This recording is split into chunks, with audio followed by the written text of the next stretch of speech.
general public.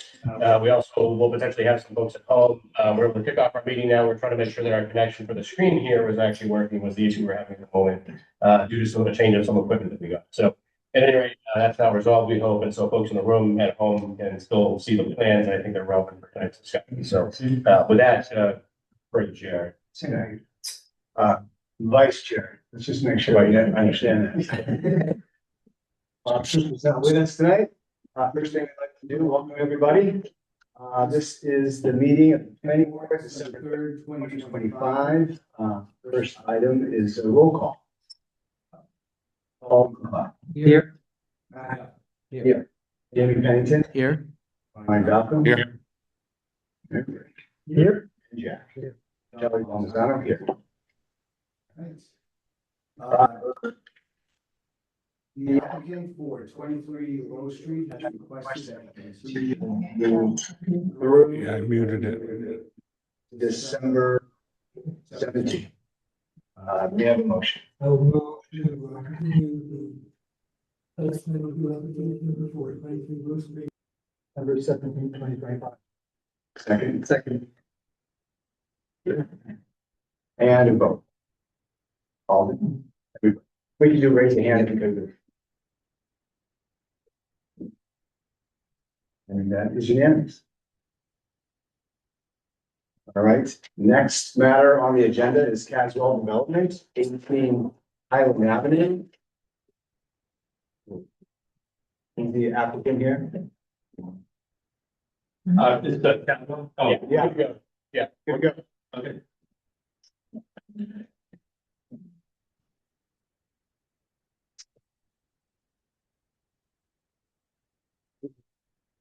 John, my name is Jake Allen, Development. 18 Highland Ave. What we do? Can you speak up? Yeah, speak up. My name is Jake Caswell, Capital Development. I'm here in Highland Ave, Newburyport. Here with me is Shane Ford, my partner on the project, and Steve Sawyer, the engineer of record. So, a little rundown of 18 Highland, it would be where it's at now. A little while back, he had come to me with 18 Highland Ave, that I had real notes from the building and everything else for you around here for years. Shane had come to me with this project, and he said, what do you think about potentially developing this? So I look at it. Honestly, why would you do this?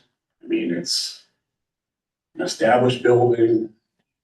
It's been like this forever. Trying to explain to them, listen, real estate development is a risky proposition. Nothing's guaranteed. You have an asset here that has income, and you're gonna get zero income, you're just gonna spend a lot of money to take it. And then you fill me in with Beth Israel Deaconess, which is the line. The building holds 3 tenants. Acupuncturist, a pediatrician, and Beth Israel Deaconess. Beth Israel is moving out, they're not gonna redo their lease, so they've got to be vacating the building. So you guys are familiar with the building at all? It's an old structure. It's an existing non-conformity. It was changed in late 70s, early 80s, become medical. And over the years, it's been on the top of it. Same tenants been there. So in terms of this tenant leaving to go on somewhere else, what happens is it leaves a major vacancy in the building, and then the building's no longer it is today. The reason why the tenant's probably leaving is because it's vertical, it's not building. So in that, we said, okay, what do we do? So we analyze the project. What's the best use for this? If it can't be this anymore. So we go down the road, oh, we can do high density this, we can do that. But the reality of the situation is we take account the area of town it's in and everything else.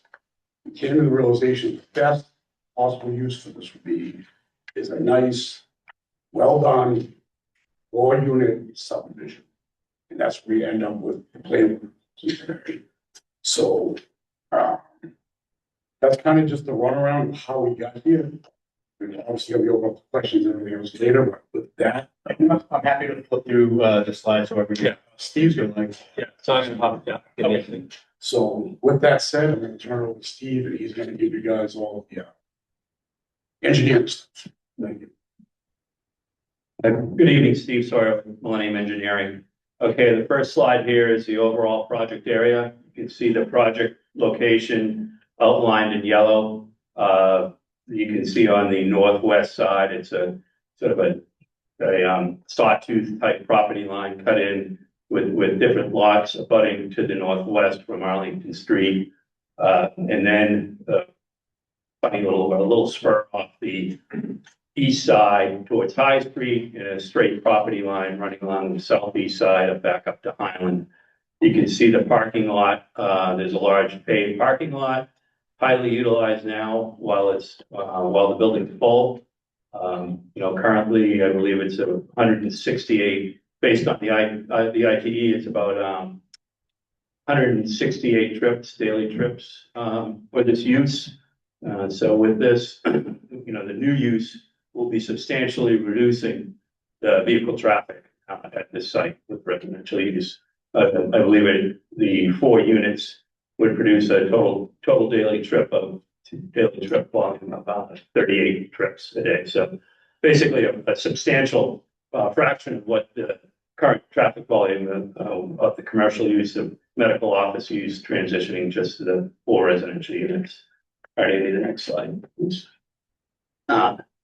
So you can see here, this is just zoomed in a little bit. The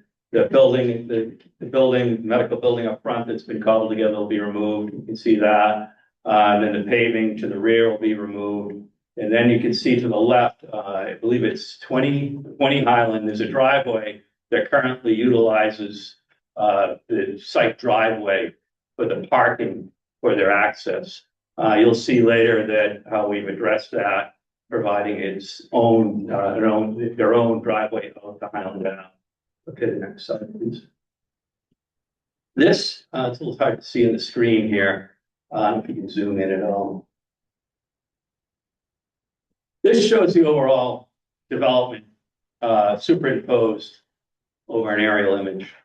So you can see in yellow outline, it would be the new lane running along the south property line with a hammerhead turnaround. And then on the left, you can see the four single family dwellings along the roadway with a hammerhead at the very end of the road. The second lot, we're showing a potential for an ADU to the rear, as that's allowed in zoning. I'm not sure if that would be built, but there would be a potential for it. One thing of note, you can see in the faded red, that's the existing footprint of the existing parking. So you can see that the three of the new homes will be basically located within that paved parking area. And not disturbing any additional land, at least for the structures. Of course, behind the area, the rear area would be utilized for the rear backyards, which would be patios and lawn area. And then the last house is in the sort of scrub treat area at the very end of the property, would be the 4th house location. All right, and then also you can see in the yellow for 20 Highland, you can see the driveway access, the standalone driveway access for that, maintaining access to that building. So it would be fully separated from the lane serving the new 4 new buildings. Next slide, please. Here's the existing conditions plan, just a standard existing conditions plan, showing the building, the parking, 2 handicap spots, basically kind of right up on Highland Ave. You can see as you enter the site, it slopes downward to the parking in the rear, with the commercial parking. You can see the existing tree and shrub line around the building. One thing of note, I think there would be a butter at it was 16 Highland, was questioning why we didn't hold the iron rod at that corner. You can see the shed. There's an iron rod shown there. We spoke of the survey, and they don't always hold iron rods that we held the one at the corner, the bend, but he had actually, I think he had sent a survey that, he had done for his property. I believe it was GA Associates, and we looked at that versus this survey, and it pretty much, like, that property line's pretty much identical. GA Associates indicated the fence line. I'm not sure if it's 16s or if it's 18s.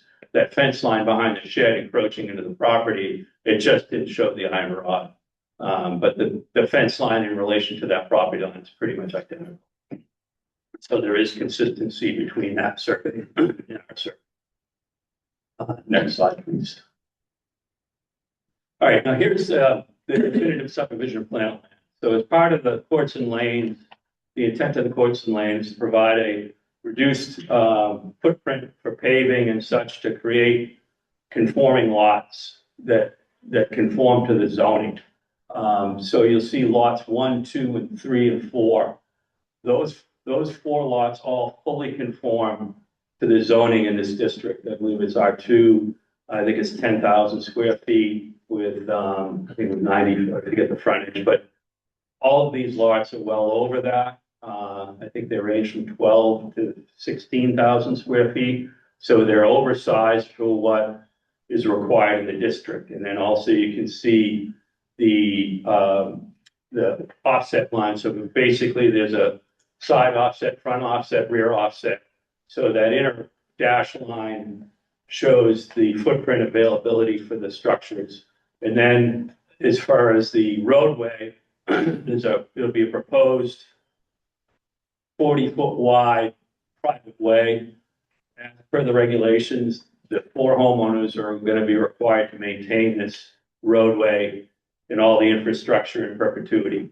That's all set forth in the courts and lane regulations where they're not to be accepted by the city. There is you'll see there's a little tag of land at the right of the entry, some extra land.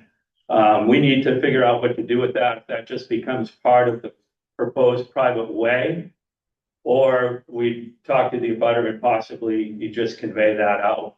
That needs to be, we need to figure that out as part of this review process and the best use for that little parcel of land there. And then we don't show, actually, I'll hold off on that as far as the discussion of the driveway for 2029. Next slide, please. This is our layout, roadway layout. We have a 20-foot wide road set within that 40-foot wide right of way. You'll see the first house, you'll come in, the first house is on the left, and then here you see the driveway that'll be carved out. There'll be a new curb cut on Highland, provided with the driveway provided for 20 Highland. At this time, we'd be thinking about providing an easement. There'd be an easement for access easement across lot 1 to provide that driveway. And as you work your way down, all the homes branch off to the left. On the left, lots 2, 3, and 4 with a hammerhead. The hammerhead is designed to accommodate a Newburyport fire truck. This is very similar. I think I've done a number of these in the city. This is somewhat similar to Wright's Court. We did a 4 lot subdivision, courts and lanes project there. I think Donahue Court was only a lane, that was 2. And there was one just approved at, down at Spofford, a lane to provide 2 extra lots, down at the intersection of Merrimack and Spofford. So these are very similar. These are all similar in kind, where you provide the 20-foot pavement width with opportunity for a fire truck for a turnaround. And as far as again, the roadway width is 20 feet, as meets the full requirements of this design standards. I believe the only waivers, the major waiver we're looking for would be a sidewalk. In none of these courts and lanes, we provide sidewalks. People would walk in the street anyhow, would be in these small subdivisions such as this. For that matter, a lot of the streets in Newburyport, the street I live on, on Collins Street, everyone walks in the street. There's a lot more homes on it. And they prefer to walk in the street versus the sidewalks. There's sidewalks on both sides, but they choose to walk the street. So it's really not a necessary, and it's not unnecessary for a subdivision in this manner. All right, next slide, please. All right, so here's our grading and drainage. As you can see, it's a little hard to see here, but you can see the proposed contours are darker color. We have a level area up in Highland, and we drop down into the subdivision. I believe the grade's 8% running down, which is well below the maximum allowed, 6 or 8%, dropping down at the steepest, and then levels out at the bottom of the hill. As far as stormwater, the roadway is warped. They're called super elevated or warped from right to left. So there's a gutter line that runs along the left side of the road. As you can see a large green square rectangle at the bottom of near the turnaround. So there's 2 catch basins with a deep sump and a hood to treat the stormwater. And then it's discharged into this is a very large underground chamber system. The chambers will provide storage and infiltration of stormwater. One item of note is we did test pits, confirm the groundwater elevation, which we went 10 or 11 feet, and there was no indication of groundwater at this location. It's very typical on the ridge or up on in this area, Newburyport. The other, it's very clean and permeable gravel. It can take a tremendous amount of water. With the stormwater calculations, they only allow us to utilize the peak rate we're allowed to utilize is 8.2 inches an hour. That's a fraction of what that gravel would take. It's probably would take, the permeability is probably closer to 60 inches an hour or something of that nature. So I've done a few of these, particularly in gravel, and they far outperform the calculations. So we're required as part of the regulations, we're required to provide a full stormwater report and design. That report has been submitted to the peer review agent. He concurs he actually had no comments in the stormwater and agreed with the fact that we're fully mitigating. There is a slight increase of impervious area, but currently there's I think there's a small dry well that really doesn't provide any mitigation for peak rate runoff. It doesn't really accept the tremendous, it's undersized for the amount of pavement there. So really there's very little stormwater mitigation, if any, for the stormwater that's running pretty much to the rear. It runs for the most part to the rear of the property. There's 2 areas. There's an area, about a third of it runs to that area where there's a little pork chop, the little stub at the end. The south side of the parking lot runs to that area. And then probably 2/3 runs to the upper right-hand corner of the lot. So those are 2 major design points. And as part of the design regulations, we're required to fully mitigate and not allow any increase of rate off the property. And with our design, not only we are reducing the rate, we're reducing the rate and the volume from today's conditions. And as I said, that's taking a very conservative approach with only allowing that basin to infiltrate water at 8.2 inches per hour. Some of these systems, I've done a couple of these. I think I did 2 of them in Amesbury, a system like this. And I went down, I think we had a very large rain event. It was 4 or 5, one of the largest ones we've had in the past couple of years. And no water came out of the system. It fully infiltrated the entire parking lot. So these are very well suited to gravel. As far as water, we're proposing a new water main into the property with a hydrant at the end of the line. We're showing a 6-inch. I believe Dan McGuire had asked it might be increased to an 8, but then I think the DPW director thought that 6-inch was oversized for the property. But if we do provide a hydrant at the end of the line, it needs to be a minimum of a 6. We had a similar situation at the corner of Spofford and Merrimack, and what was agreed upon was a 6-inch water service, which is more than adequate. It's well oversized for the 4 homes. But if you have a hydrant, you need a minimum of a 6-inch to service that hydrant. at the end of the line, providing service, fire service. And then as far as sewer, where we're somewhat lower than Highland Ave, each of the systems, they'll have there'll be a small grinder pump. They call it a low pressure system, pumping the sewage, the sanitary up to Highland Ave. That's a similar operation that we've had in a couple of the, I think we had to do that, one of the first ones I did down at, I think it was Brown Street Extension, Brown Street Extension. It's 4 homes down there. That it's a low pressure sewer system that pumps up to the gravity system. And that's, and one thing you'll note is looking at particularly lot 2 and 3, you'll see there's a pretty tight cluster of contours in the rear of the property. So what happens is we're lower than those lots up at Highland there. We're in elevation, the first floor is down at elevation 86 with the grade about 84 next to our building there in lot 2. And then you'll note that there would be a steep slope up to the rear of 17 Arlington, where the grade up there is around 94, 95.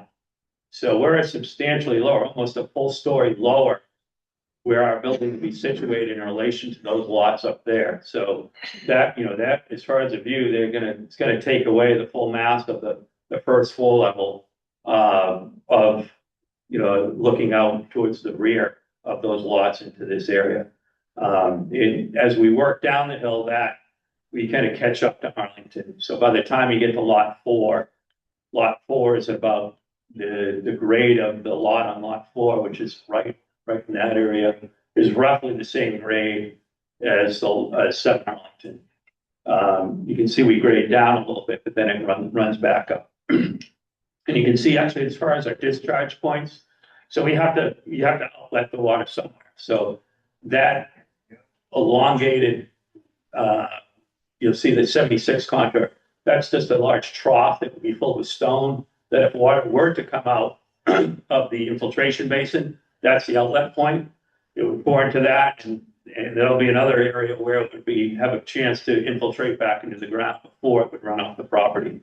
Our calculations do show runoff off the property, but it is less than it is today, as it exists today. And I can guarantee it, given the infiltration rates of the soil out there and what we had to use on our design, it's going to be far less than what I'm reporting in the calculations. So that's actually jumping back in. So that's one of the discharge points. And then Andy, if you can pan down the lower right, that little tongue area there, that's another depression that we carved out. And so what happens is that manhole, actually it's a dry well, providing additional infiltration. So from that point, this controlled, they call it controlled orifice. So it regulates how much water can flow in each direction. So it balances it to meet the existing conditions. And as I said, both the city engineer and the city's peer review engineer review the calculations and concur they're in agreement with the calculations provided. All right, that should do. We can probably jump to the next. This is just our, we're required to provide a demolition plan and erosion control.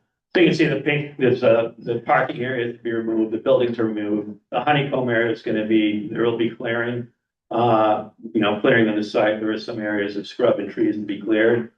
Any large diameter trees, probably within a couple feet of the property line, we would look to maintain.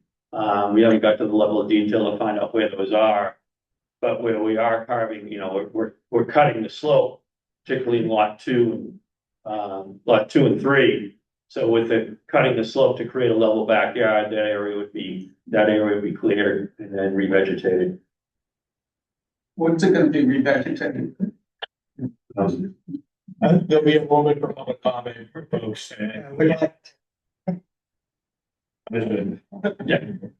All right, next slide.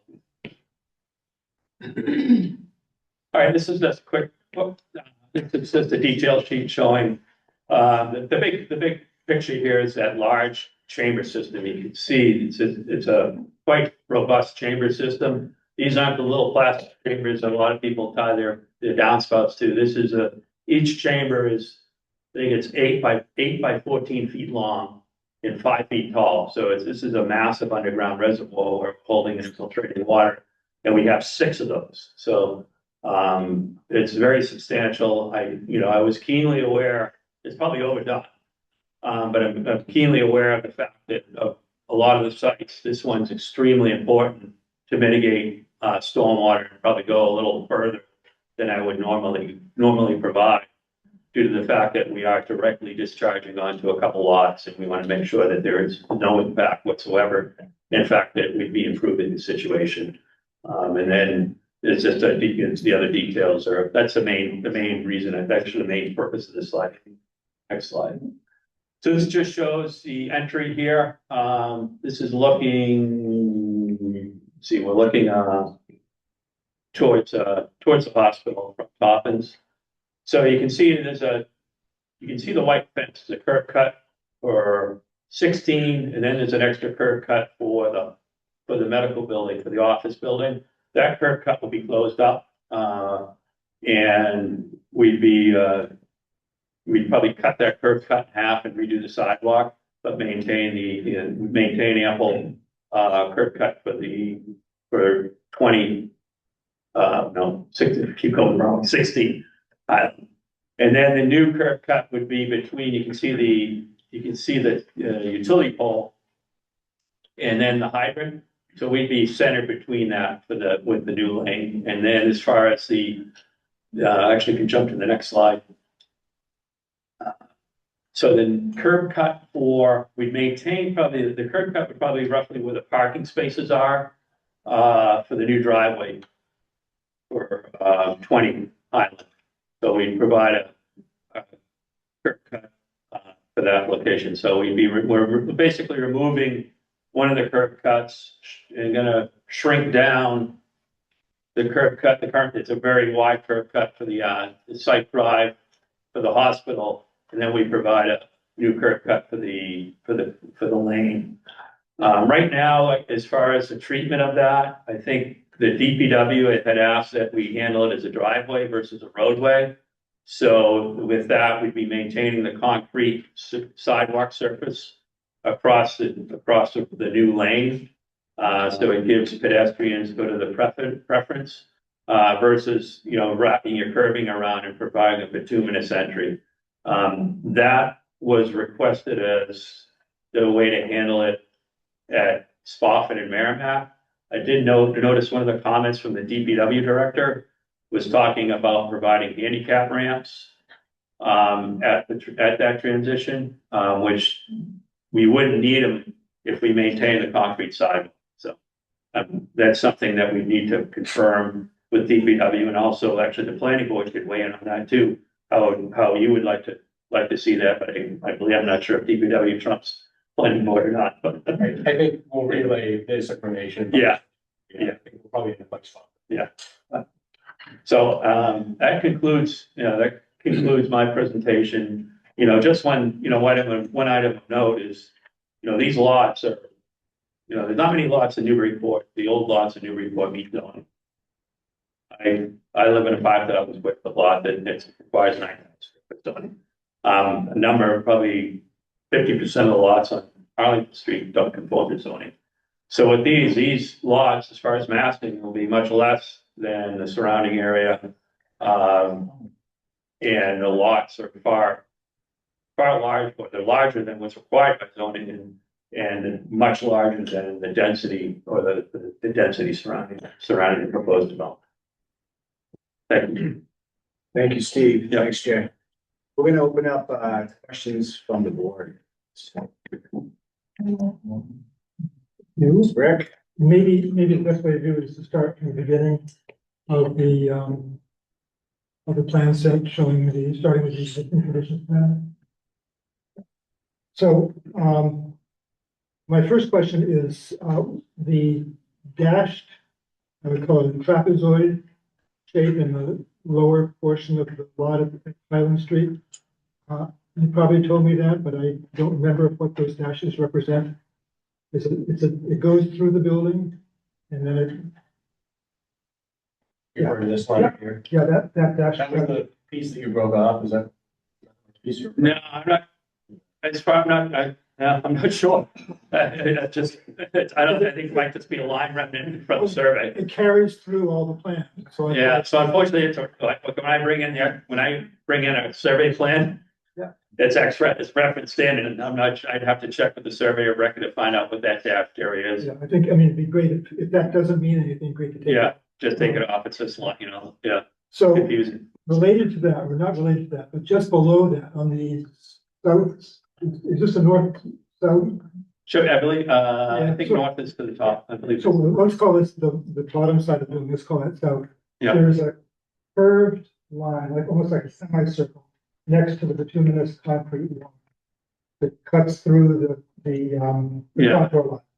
And then it carries through to the next plant too. I was wondering what that is, Good chance of planting bed, they just, but on the next plan it's still there, so that line probably should go away. On the next plan too. Yeah. Okay. Just clarifying things. So,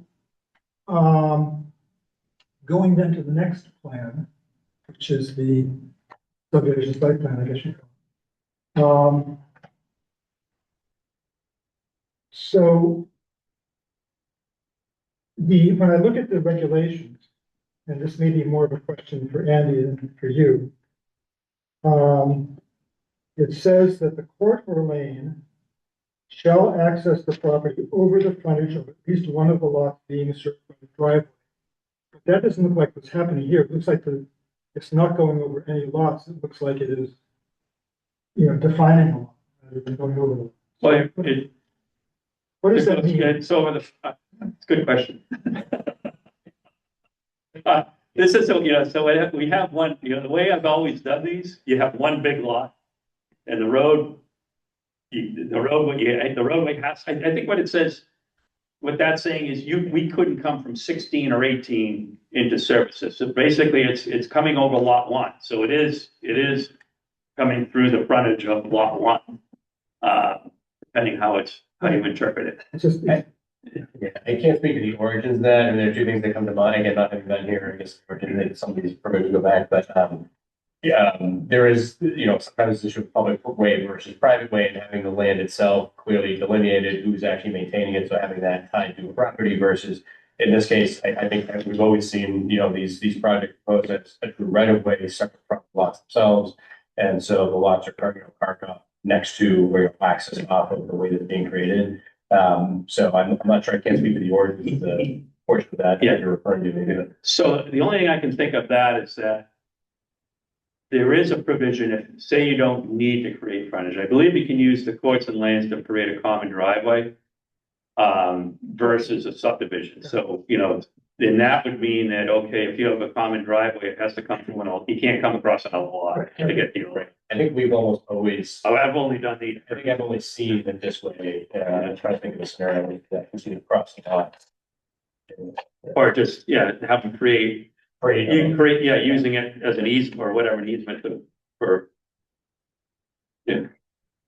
one of these many things that we need to clean up in the building somewhere. well, some of it is actually like partially a subdivision regulation in a way, but it's embedded in this, right, the zoning right now. But, yeah. And so then going on to the next, one, which is so just out of curiosity, why would you keep that driveway, 20 Highland on your property?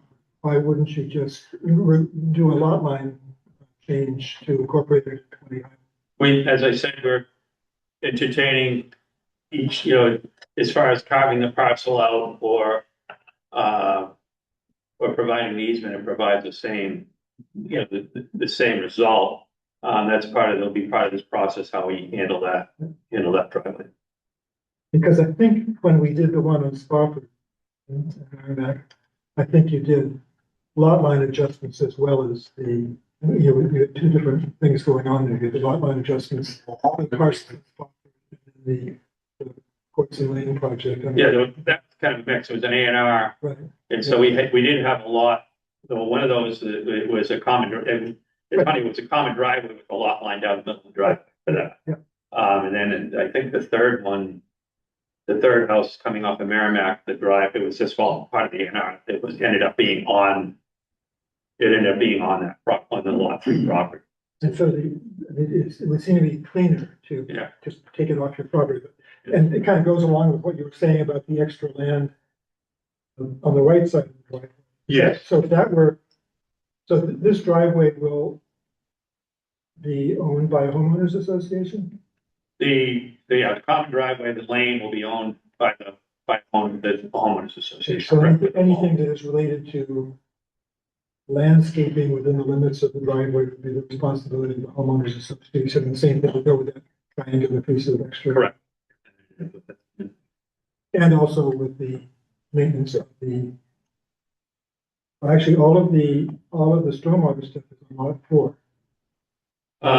Well, the majority, so lot 4, the outlets are all in lot, the outlet control or the outlet sumps are all in lot 4.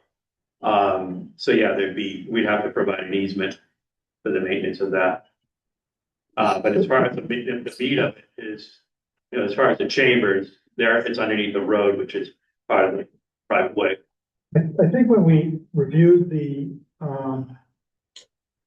court or lane, whatever it was, on Birches, Prospect, Hancock. I think we looked for easements for those. Yeah. So we would want to see, I think we'd want to see those on this plan. The next plan, I think as we work through this, the next update, we'll provide all the easements and dictate how we're gonna handle. We'll work out how we're handling that slice to the south and then the driveway, for, 20 and the stormwater also. So then going on to the next, the grading plan. So explain again, I mean, you did a good job of explaining about these sumps for the leftover drainage in that little end piece over there. But you have the stone overflow berm on the very right-hand side. What happens to that one? So, Or you think it's never and gonna I think it's only I think the only time we have flow off the flows would be in a 100-year event. Yeah. And so that's there to dictate and that would be the berm where the water would flow.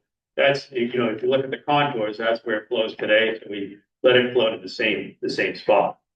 But, I could, I guess I can tell you just based on the soils, I don't think we'll ever see any water come out of that. I guess my Based on my experience. question is really about whether by doing this, you're creating, like right now, it would more or less be kind of overland flow. If anything flowed off, it would be overland flow. It's all, yeah, so. But this would be like a concentrated point of it. Would replace a spread place with concentrated place. Well, yeah, so that's, typically if you look at the contours direct, if you follow the water, when we do the stormwater, we do the time of concentration and you follow the water, the concentration of the water and where it discharges to. And for that drainage area, that's where, based on the contours, that's where it would discharge to. The thing, the problem is if you try and create anything level, it slopes down in that manner. So it'd be difficult to smear it out on over a long area. I guess We could probably get about 20-foot level. I could probably create a 20-foot level berm. So it would, instead of that's concentrated to about 6 feet. So we could probably increase and create a larger level area. We call it level spread. I guess what I was wondering was whether if you made that storage area smaller, you pulled it back, then it could spread out before it got to the property. You leave that intact. Yeah. Yeah, so you should just That's what I'm saying. So just got the best concentration when you get to the property. yeah. Okay. There's no, and that way you could probably leave instead of disturbing that area. There's no need to have it that large. Yeah. I hear you. And I Okay. guess part of my overall background for this is trying to see how much we can limit Yep. the disturbance of the land next to the property lines of the abutters. Yep. So that Good whatever point. buffer there is gets maintained. No, this is great, Rick. You keep going. Jump in, please. Um, so kind of the odd shape of lot 4 is really determined by the need to provide the hammerhead turn. The lot, well, we kind of, Yeah, so the furthest lot, I don't know, I don't know, I guess, so as far as that angle, it's just a, well, I could straighten, there's no reason, I don't know why, that could be straightened out and created more perpendicular. Cause I don't think we need anything, we got plenty of frontage, I can probably take that line and slide it to the left corner and just go perpendicular to the back, take that angle out. I think that was a comment, I think I saw that comment, the city might have had a right, yeah, John Eric. Had Yeah. that comment, right. Yeah, I don't know that, yeah, I'm not sure that, you know what that was, and we lay stuff out, sometimes you forget, you know, we're doing it and something moves and you forget to move it. But no, that makes sense to create a perpendicular line there versus that angle, there's no need for that to be in that manner. That's, you know, both lots have plenty of land. And you said, going to the grading plan then, you said you try to keep some of the larger trees, but you really, it looks like you're disturbing the entire. Pretty much, you know, this is, yeah, so the question is if there's a tree, you know, if there's a nice mature tree that's worth keeping on that property line, then you could probably berm, either do a tree, you know, you could come 6 feet, 8 feet off, do a little tree, you know, it would be, you know, opposite of a tree. I guess But we'll be cutting roots in the drip line. I'm wondering if you can take that steep slope at the back of lot 2. Yeah. Whether you could do that further into the lot and Well- leave more flat area at the top, like the property line, which would give it the ability to preserve some buffer, right? You know, because what you're doing basically is I think you're getting rid of all the. You know? Well, yeah, we gotta balance that with, you know, of course, you take, you know, with that, we're losing usable land for the house. You know, there's other ways to look at it. You can do a landscape, you know, just do a stone landscape wall. I can talk to Jay. You know, I know you did some landscape walls down in Hancock. So instead of doing a slope that eats up a lot of land, just let's go vertical or do a little terrace. You come up, you know, 4 feet and retain it, and you can have a plan, you know, so they're not staring at a 10-foot wall. You can cut it into 2 little terraces or 8-foot long to do 4 feet. But yeah, we'll look at that. That's something Jay and I could just walk that property line and see if there's anything valuable out there as far as the trees in that Well, area. value could be just screening. Yeah. It wouldn't have But to, if it's, wouldn't have to be an 8-foot truck, it could be a. Yeah. So, and I guess I'm just thinking that you have the houses that you're showing here are so much larger than anything in the neighborhood that you could cut down the scale a little bit and pull the development a little bit further away and preserve some of that. Because this really isn't like the neighborhood around it. no, well, no, of course, yeah. Can't. Yeah, well, we can't because you can't do that. We couldn't develop it that manner because you're not gonna get that, you know, that type of density in here just because of the zoning requiring larger lots. I think that's all I have. And so I have one, it's probably more of a comment. I know when we looked at situations like this before, and tonight you had mentioned, you know, it's a courtyard, court lane combination, and it doesn't need a sidewalk because there's only so many. And I would struggle with that because, you know, for me, you know, one, you don't know who's gonna buy homes, you don't know the age. There could be 2-year-olds and 100-year-olds, right? And so to have 2 lanes of traffic, albeit maybe neighborly, it always seems to me that someone's gonna have to jump off the road at some point. We get snow, it doesn't get removed. There's a whole lot of reasons why we have sidewalks. And maybe it's not, if you're gonna do it, you should do it right. But I struggle with that. We just, instead of just bouncing over it and saying, well, it's small, you know, there'll be or residents. So I don't know what we, as a group, will have to debate that at some point, but I just hold it up as a flag. Do we have a list of waivers we requested? Yeah, I believe it was. Was. Yeah, no, it's on.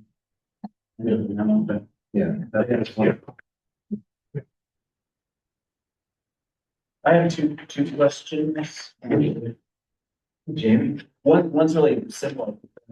You referenced in the city engineer's email reference peer review, but I didn't see that in the files. I don't know if that was embedded in the document. It's funny you ask. I wonder what I was gonna ask. It looks like that was only uploaded to the subdivision record, so it is there. I noticed the same thing myself, and I was gonna flag it for Caitlin, so because I noticed the board members might be confused as well. So we'll make sure that that document is also added to the special permit record, but it is, one of the bottom patterns now in the subdivision. Bill Christensen. So we have now both the comments from the consulting peer engineer, Bill Christensen, as well as the city's engineer, John White, in those two permit records.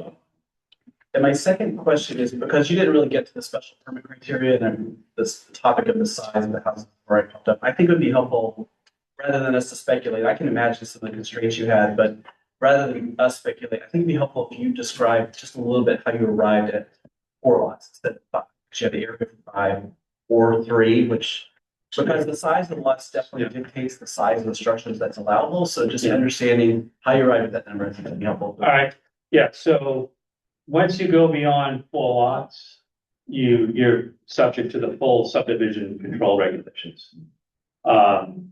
So with that, you end up with a 50-foot right of way, and you have the full round, the full hammerhead, the full rounding at the end of the road.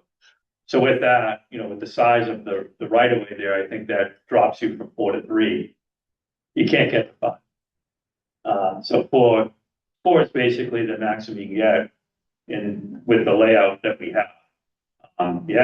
We could do less, but the expense of the road and financially, we don't even know if this is viable, but trying to cut, there's no reason to go to 3. The lots are already oversized from what zoning allows. So that's, basically the layout. This is what the lot can support, and that's how we arrived at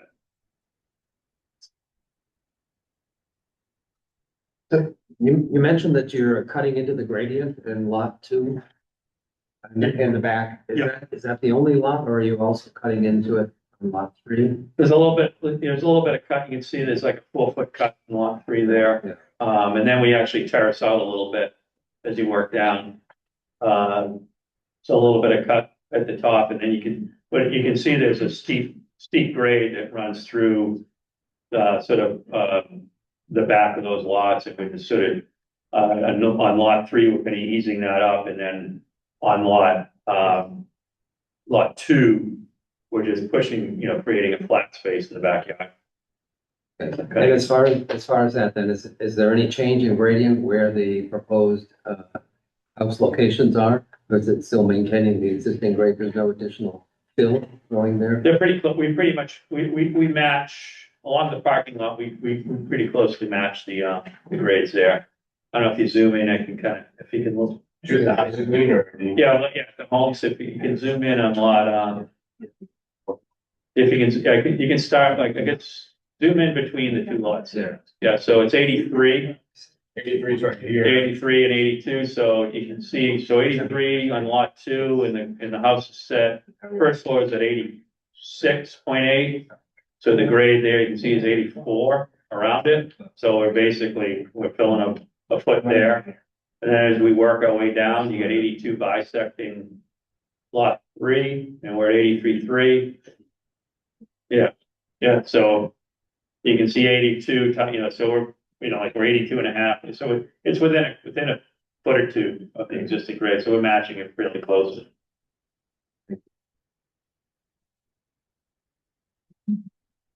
Any more questions before we open up to comments? One big picture question.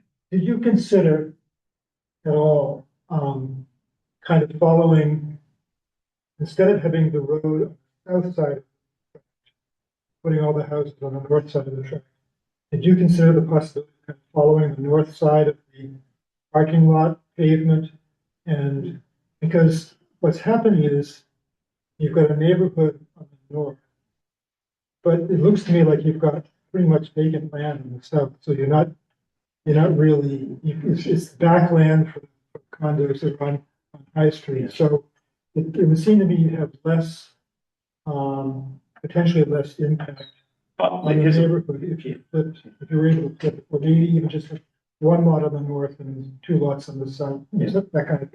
Unfortunately, the way, unfortunately, because of the sawtooth nature of that north lot, see how it kind of, you fit lot, you create those lots that are created within that sawtooth. If you had a roadway on that north side, you know, all of a sudden you end up with this land that becomes a really no man's land. So of course, we did look at it. I did look at it. But where we have that, the straight property line, it makes perfect sense to put the roadway in that straight property. Yeah, I'm sort of thinking about, if you look at that red line, that's kind of, we're looking at the grading plan right now. That's the red line, you can almost think about the back parts of lots 2 and 3 as being a lot, and then I'm not saying that would be better, just to know. Try to come up. I tried, I looked at a number of ways to work that road, and as I said, unfortunately, if you do run the road up to the north, when any lots to the south, you have a nice end lot. You'd end up with an okay end lot, but maybe you could end up with 2 decent end lots, but really you lose the 2 lots up towards the road. Or I don't know if you can make I don't think we can make the prescribed lot area. They end up becoming very, very shallow, and I'm not sure we can fit the, I don't think we can fit the box in also, unfortunately.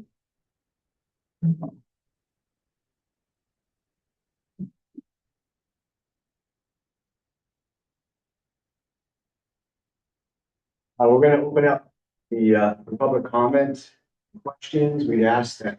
Oh, is there somebody else that's supposed to speak here? No, I'm just waiting Okay. for public comment. When you come up, please state your name, your address, and we also like to limit your comments and questions to about 2 minutes, if you don't mind. Good evening, Mr. Chairman, members of the board. Douglas DeShane from Finner and Nicholson, representing Nan Mar and Carl Carpenter.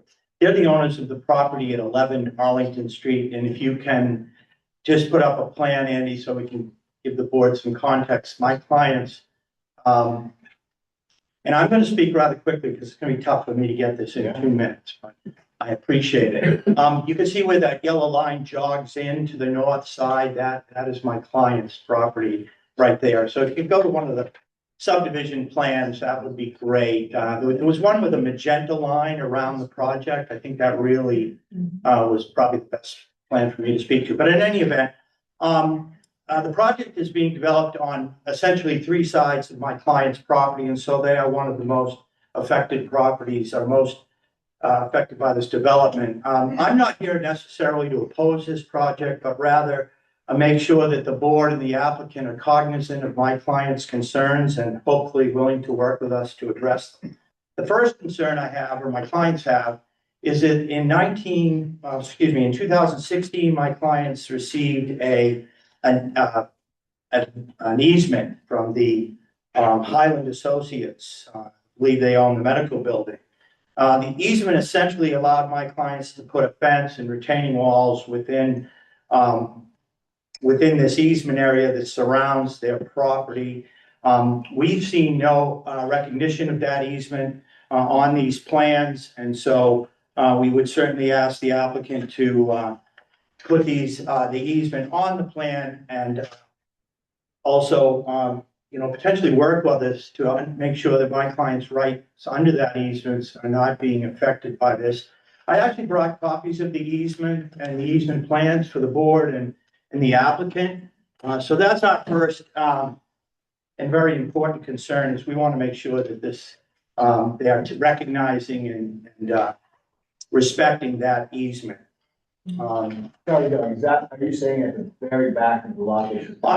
On the back and on each side. Yeah, you can see there's a difference between where the existing fence and their property line is. And so that pretty much is easement area. It's not a significant easement, but my clients have a fence and retaining walls within the easement. So we want to make sure that that's been considered in the design here.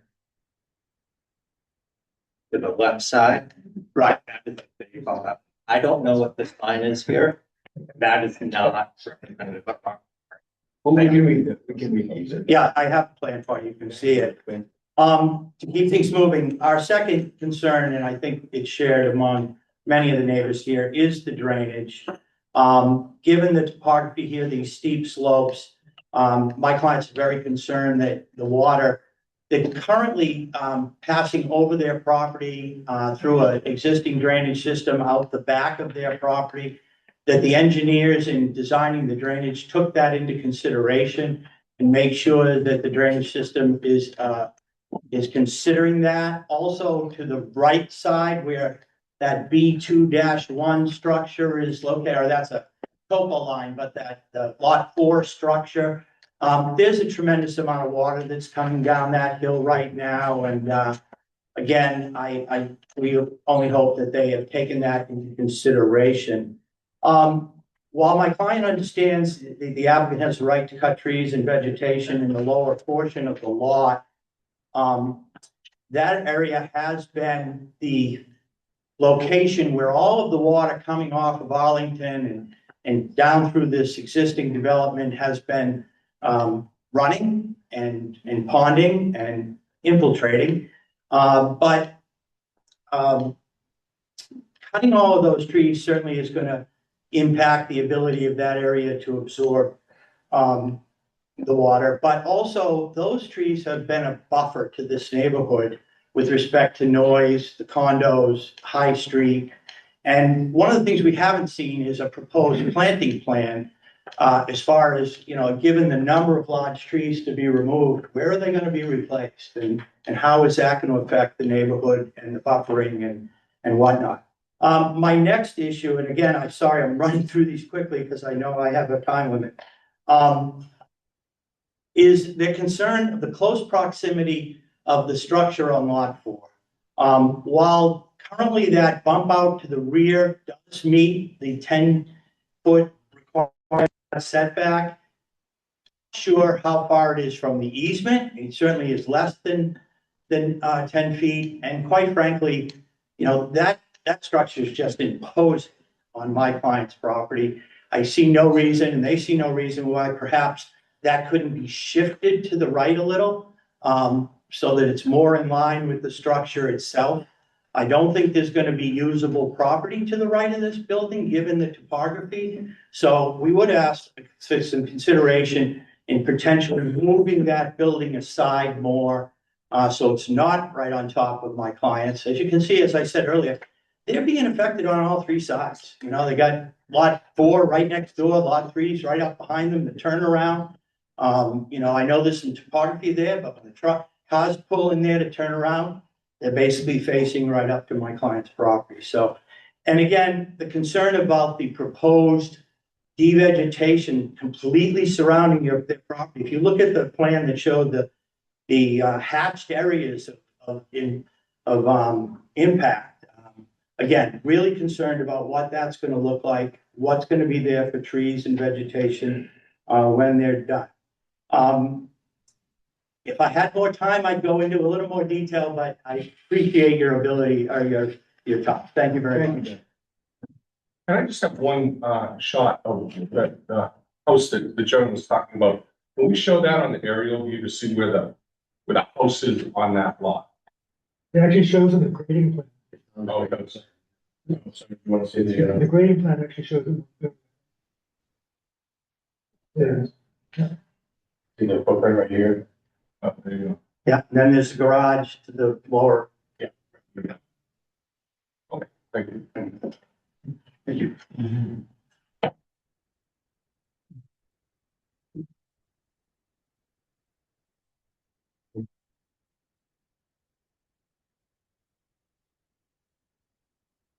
Did you get the, drawing of, Could you state your name? my name is Peter Fitzsimmons, and representing, well, myself and my wife Mary.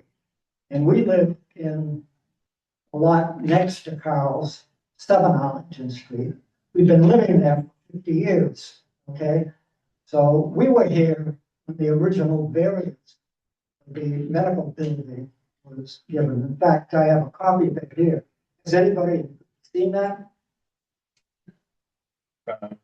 Something like a speech about. Okay, I just want, it's purely historical. It was issued on June 19th, 1979. But I pulled a copy of it last week. I went down to your office. Well, I got it off the clerk. And I haven't seen any change to it. So the variance is still there. Now, I know it's essentially worthless because you can override it.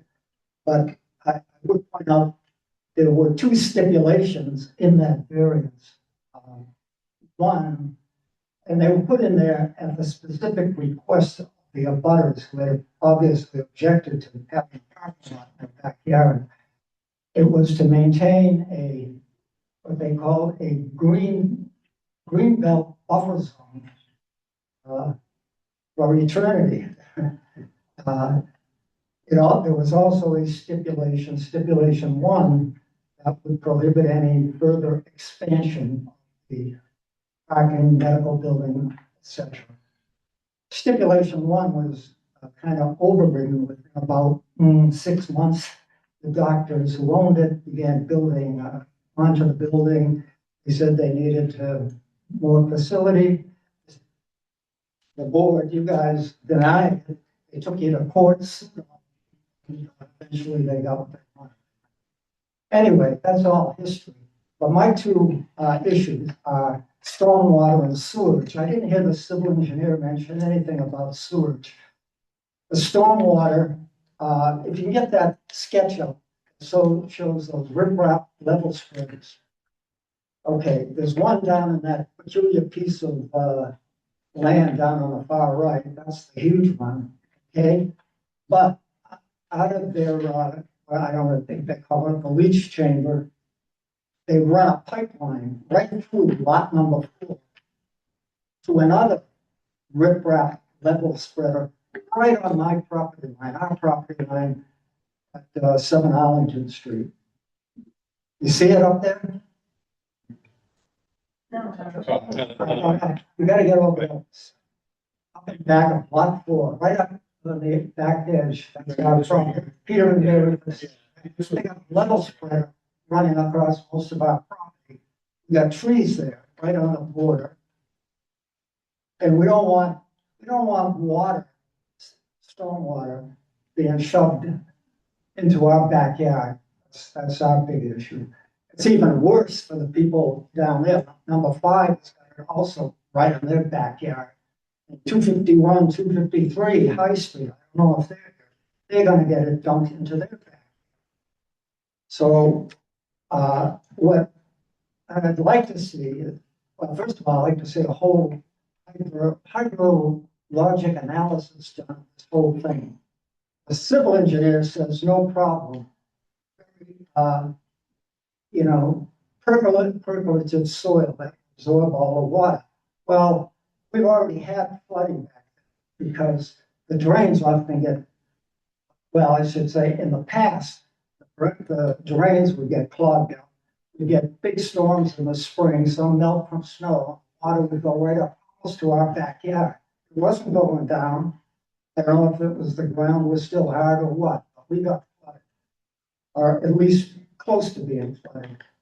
And we've also seen over the last 50 years, the whole top of the hill where Anna Jakes is. When we moved here 50 years ago, that was a farm up there. Anna Jakes was a little hospital, a little parking lot. Now the entire top of that hill is paved. It's impermeable surface. So if we get one of these 15, 20-inch rainfalls that they're predicting, and well, fortunately, I think most of it goes down onto Low Street, for us anyway, not for Low Street people. But that lane that they're building, that's gonna pick up some of the overflow from the hospital as well as from Highland Avenue. The catchment isn't just their road, the catchment, that basin, that tank they're putting down at the bottom is a good part of the top of that hill, potentially. I don't know if you were, in 2023, in Leominster, they got 11 inches of rain in 5 hours. Millions of dollars of damage, and it was all done by stormwater. It wasn't done by river flooding, or sea level rise. It's done by stormwater. So I would like to see a real hydrologic analysis done to this area and take into account not just the 30-year FEMA type of rainfall, but what people are predicting as a result of climate change. Something like 11 inches in 5 hours, even 15, 20 inches would not be abnormal. But in any case, I don't want that, I don't want anything done to my board. The other issue I have is with sewage. Nobody here has talked about. Anybody interested in sewage? I think we may address the portion of that. The way they're getting rid of sewer is every lot will have its own little pump in its front yard, okay? And then they'll pump it into a common sewer pipe that will take it up to Highland. Is that, have I got that right? So, okay, so these are electric pumps. I don't know where they're gonna be fused and operated. I don't know what kind of alarms they have. The pump fails, or if they have overflows, or they get plugged up. I don't know what kind of backflow they're gonna have on the sewer pipe, because otherwise they could just be pumping it down the hill, up the hill. And also sewer from up the hill to down the hill. Again, it goes into this property here. So I guess my whole issue with this whole thing is, I think the city should really own this street. They should have real lift to get the sewer out of there. They should have a real drainage system and a way of getting the water, not dumping it onto neighbors, not dumping on mine at 7 Arlington, nothing onto 5 Arlington, nothing onto 251, 252, and 253, where it's all headed for now. That's my, until I see something better. Ken. We'd like to remind the audience, the members coming up to speak, that we'd like to limit it to 2 minutes. I'm with him. I just want to remind people that that whole area at, by lot 4 is woods right now. It's, so come and take a look at it. It's woodsy, and that would all be cut down. Whole loss, huge loss of green area. Thank you.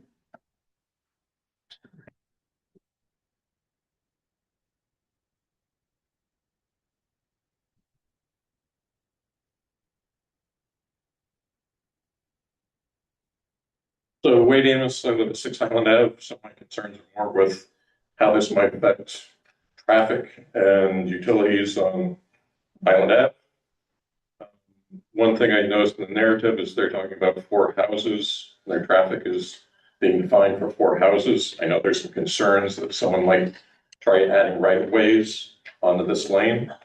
So if this is permitted, I want to make sure that this is designed for 4 houses, that you don't just add extra lots to the south of this, possibly if it's not designed for it. One question I had is on the new lineup of the driveway. Currently, that driveway coming out of the medical center lines up exactly with the exit from the parking lot. If you offset that, is that going to create a traffic hazard by having a new driveway that doesn't line up with the existing driveway? Just, does it create confusion by having that as an offset driveway? I'm not looking for an answer, just raising his concern. My understanding is from the report that there's no utilities that have to be changed on Highland Ave. That's a fairly new street that's been repaved recently. So I would not be happy as a homeowner to see that dug up for new water utilities and new sewer utilities, because in town, we have not done a good job repairing roads after utility work has been done. Just have to look at Tobbins Lane or Roslyn Ave, and you're aware of what I'm talking about. One argument in the narrative is that there's less traffic because the medical building is no longer a business and it's just those homes. One thing I would like to point out is that because that is a business, at night after 5 or 6 o'clock, there's absolutely no traffic and no noise created by that property. When you switch to the houses, you are going to have traffic and noise coming from those lots. So it's, yes, it will be reduced, but you know, it's not a fair comparison with the effect on the neighborhood at night.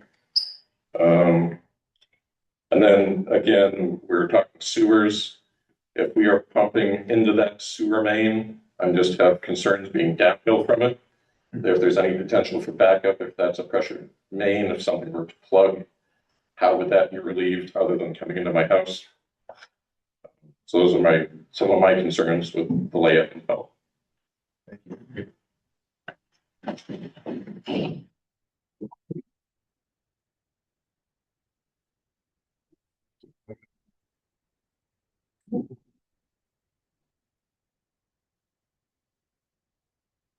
Hello, everyone. I'm Patrick, 13 Arlington Street. Your last, So, what? what's your last? Oh, what? So my first concern is that Mr. Short is talking about trees, and I would like to know what his qualifications for grading trees and understanding trees are. Okay. Yeah, oh, no. Yeah, but you can't really ask questions. You can just say. So- He's assessing trees and that would lot there, and that he's taking his stormwater management conditions from the existing conditions. But if you're to remove all those trees from the property, which are really relatively mature, how does that contribute to the additional runoff on the property? And furthermore, the applicant hasn't addressed the significant cut that's going to happen on lot 2 and 3. So that's a significant slope that's going to happen there. And there's nothing in the plans right now to address that. So there's no definition of retaining walls or, anything like that. So I would ask the applicant to address that situation immediately because that's a significant cut, not a layback excavation on the property line. Thank you.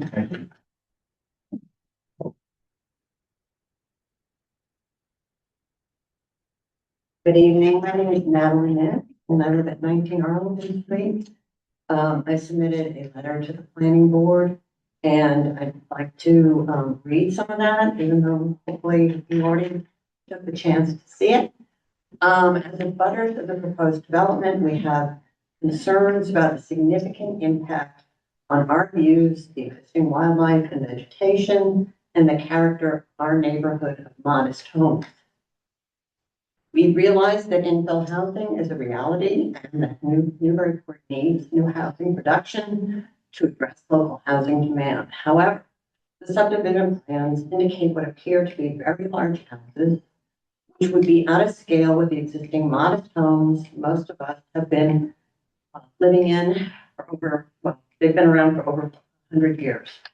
The houses on Arlington Street and Highland Ave have small yards, and the 25-foot setback puts the new houses very close to several houses on Arlington Street, including ours.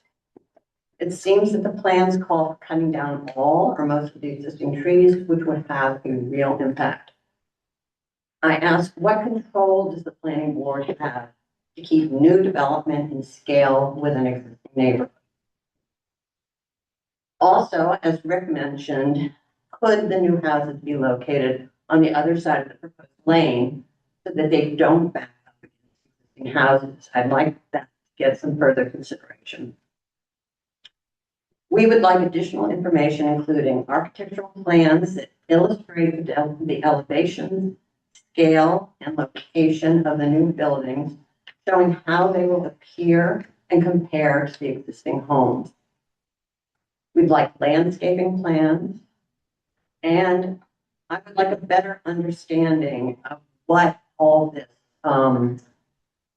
taking away, scaling the slope. I mean, I'm just having trouble visualizing what that would look like, standing there looking at a large retaining wall. We've lived in our home for 25 years, and the developer's argument that the existing office building and parking lot does not fit in with community character does not hold merit for us. The parking lot is where children play and learn how to ride bikes during non-business hours. And in the summer, the large trees screen the parking lot from our view. We have lived harmoniously with this mixed use, just as we do with the hospital and all the associated non-residential activity in our neighborhood. We would much prefer that the office building and parking lot remain rather than be replaced with huge multi-million-dollar homes that are out of scale with the surrounding neighborhood, as we have seen elsewhere around the city. At this point, from what we understand of the plan submitted to the planning board, we request rear yard setbacks maximized, existing trees preserved, and new trees planted to create a visual barrier. We also think that it would be very helpful to have an opportunity to meet with the developer and the planning board and to walk the property to receive more information and to determine ways to minimize the impact. Thank you. Thank you.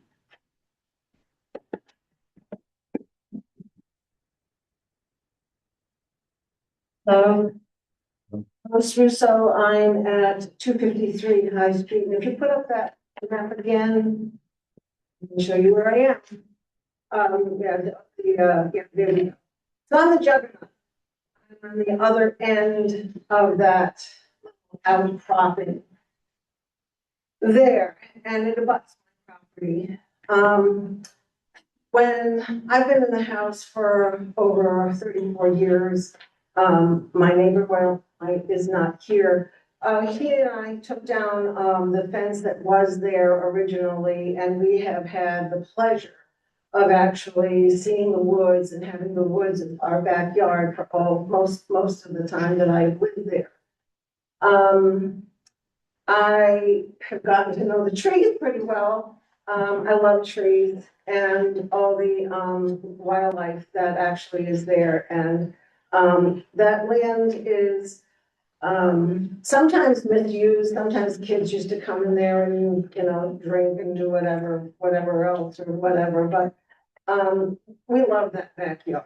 We love that has been an extension of our backyard.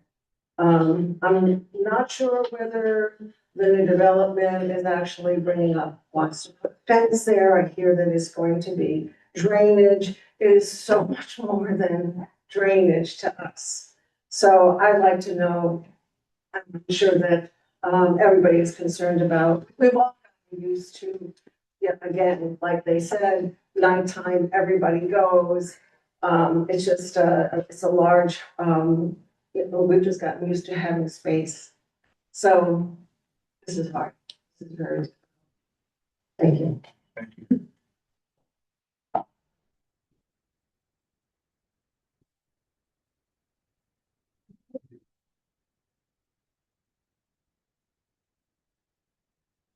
Hello, Stephen Hawk, running 5 Arlington Street.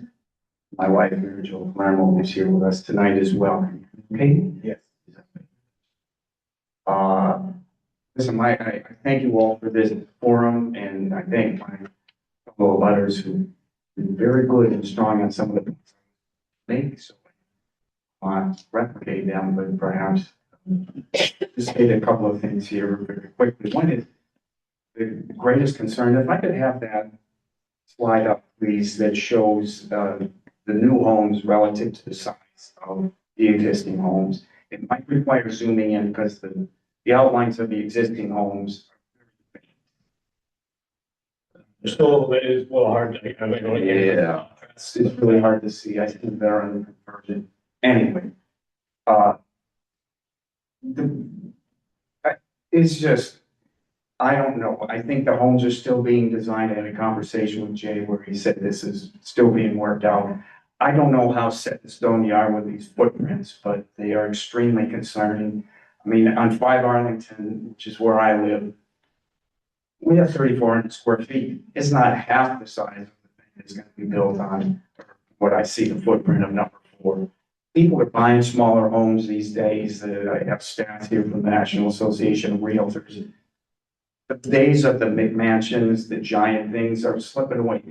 We have higher heating and cooling costs. People are wisening up to the environmental impact of these huge homes. I don't see why they need to be so big as to encroach upon our lifestyles and our homes. Peter has been very strong, my neighbor Peter Fitzsimmons, on the negative aspects of the aspects of the drainage system, which we need to question. I think some of these issues could be mitigated simply by building smaller homes with greater setbacks from our property. We can talk about the old trees, which provide so much, and I heard them described as scrub, which, okay, I suppose it is scrub, but it's productive scrub. And it provides mitigation of stormwater in a natural way. I think about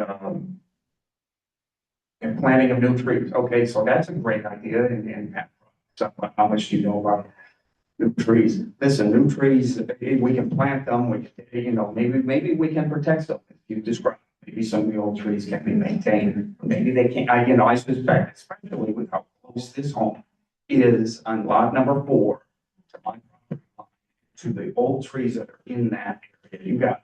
Thank you very much.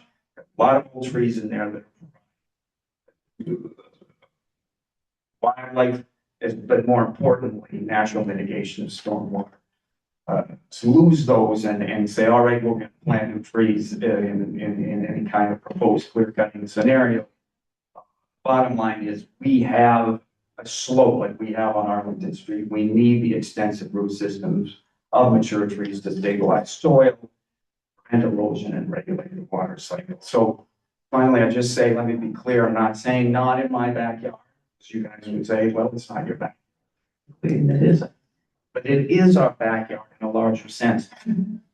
Joe and I have lived here for almost 5 years. This home, many others either are married for much longer. We feel this is part of our lives and we look out on it every day. What is being proposed will have a direct impact on us.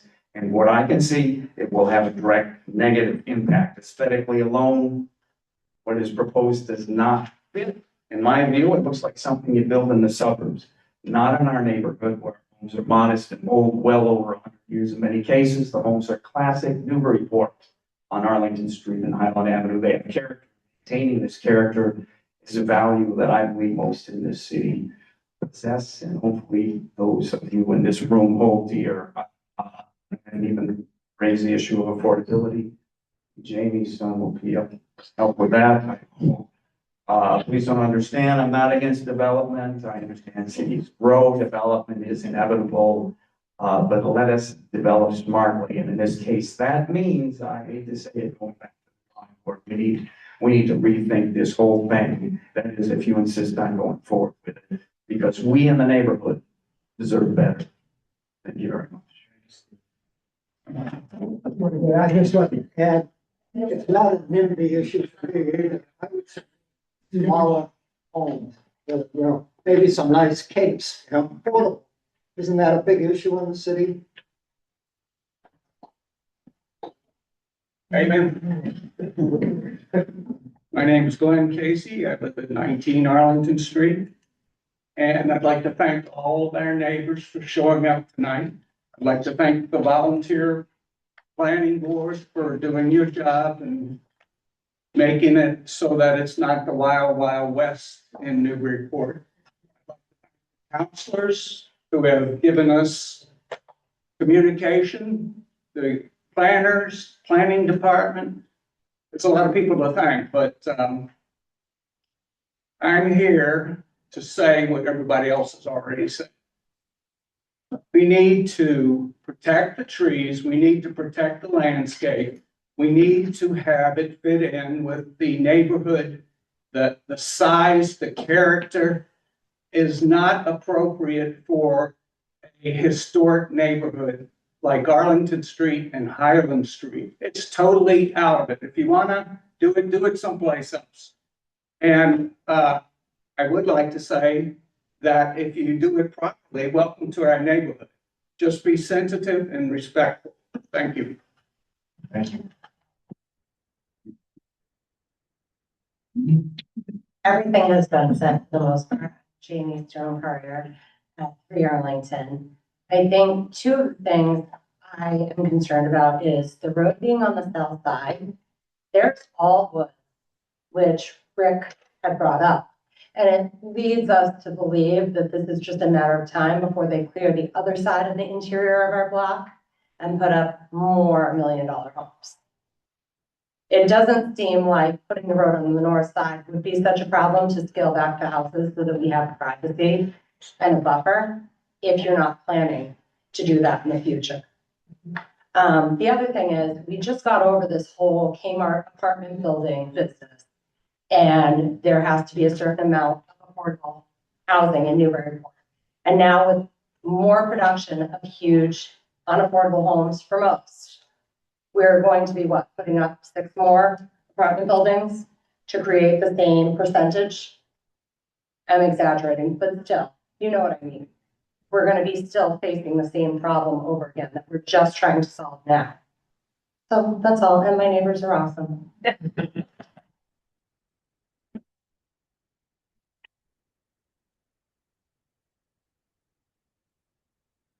Is there anybody else for a public comment?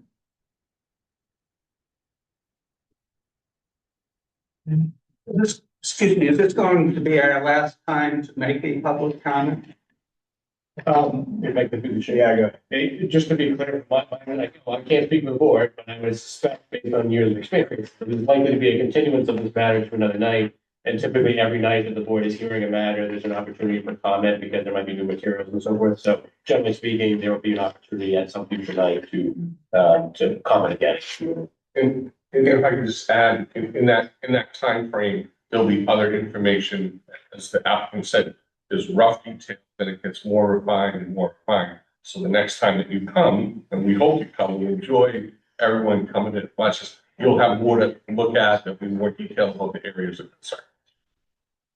For those of us who work and travel when we work, could we have a little bit more time and notification so we can plan to be here? I came back from a trip early. Yeah, sorry, just in terms of the continuity, the notice of the next day is typically given here. This is the actual continuity when the board, if the board is making a continuance to another night, that's the continuity it's given. So that would be your notice. We do post on the website. We do try to provide streaming for folks. Is it usually just 2 weeks notice?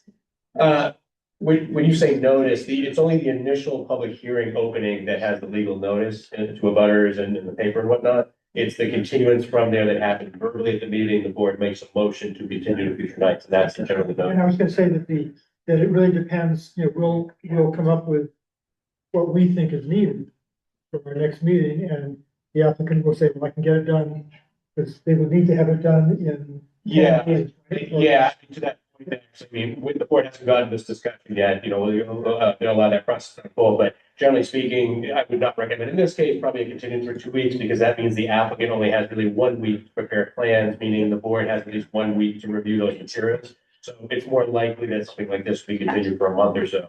Okay, just to give us enough time. I mean, this was a surprise during the holiday season.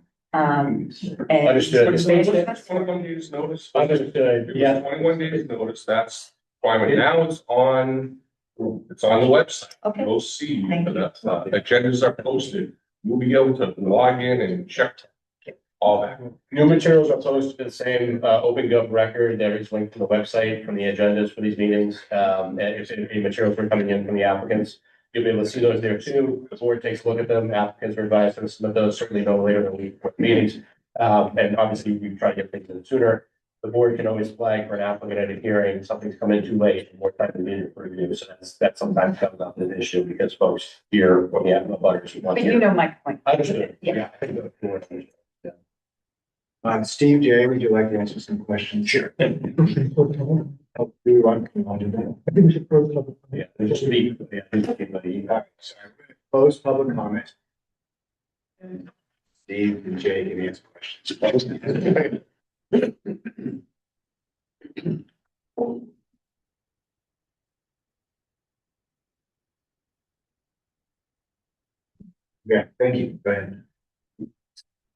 So actually, I'll cover some, I'm just gonna run through a couple of the technical items. So again, there's been much, yeah. Yeah. So there's been much discussion about stormwater here, and somebody was concerned that there wasn't a hydrological study. It's been uploaded to, it's on OpenGov, there's a full stormwater report. It's been fully vetted and reviewed. We take into consideration there's actually stormwater, a fair amount of stormwater that comes onto the property from abutting lots that we included in our drainage area as part of the hydrological model. And then as far as the concern, okay, there's a change of soil type. That's also considered in the model when we're running these calculations. There's, when you convert woods to grass, there's more runoff, and that's included in the model and shown in the end result. So as far as the change of vegetation type, that's all included. As far as I am not a landscape architect. I'd just be walking, if I were to look at trees to save, I'd walk the perimeter. If there was a tree of large diameter that looked like it provided a buffer, we'd say, okay, let's see if there's a way to save it. Other than that, we'd be just cutting right to the property line. Or we'd start our cut slope at the property line. But in order to try and work with the neighbors, I'd encourage Jay and I to walk it and see if there's any buffer that would make sense to save. And also, comments from the planning board will relook at that cut slope. It's a 2-to-1 cut slope, which is a standard engineering practice that can be stabilized. In lieu of that, we'd look at providing a flat buffer with a landscape wall or some sort of wall. I think there was a concern of looking at a wall. Arlington Street's above us, so you wouldn't be looking at a wall. You wouldn't be looking at the wall, you'd be looking over. And actually the houses being lower reduces the impact of the massing and size because of that, particularly lots 2 and 3. And as far as pressure sewer is it's a very common application. It's in sewage. I think I've done a couple subdivisions in town with that. I think one of the first courts and lanes down on Brown Street, it's a low pressure sewer. And what happens is once it ties to the city system, it becomes gravity. So it's not fully pressurized. It's only pressure in the system itself. Once it connects to the city system, it then flows as gravity. So we wouldn't be forcing any sewer down it, the city sewer would not become pressurized. It would remain as gravity. I think those are the ones that, the comments that I picked up, the major ones. It seems as if the major technical comment is stormwater.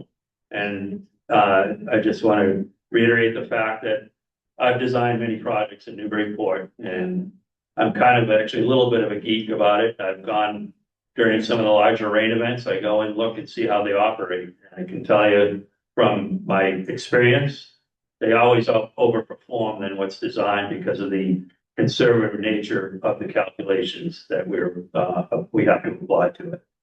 So, thank you.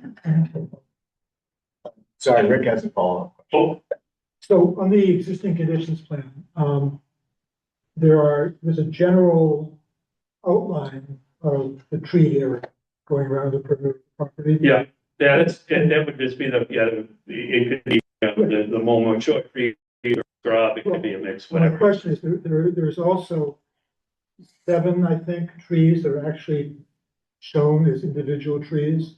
And I was wondering whether those trees were shown because there's something special about them. Are they larger than the other trees that are in the, and maybe, are you showing trees above a certain DBH? Or why are those 7? Because all those trees are on the southern part of the property. Yeah. None of them on the northern. I think, well, the reason that they're shown separately is because that's lawn area. It'd be, just specific trees within a lawn area.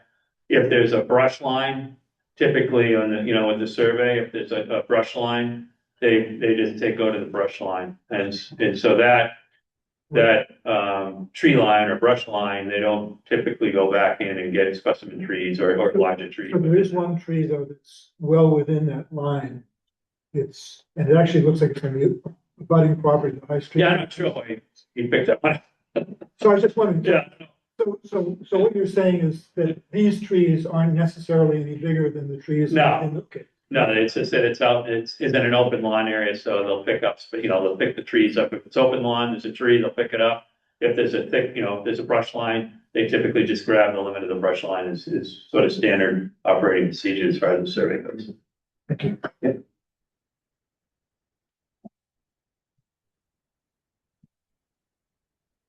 Okay,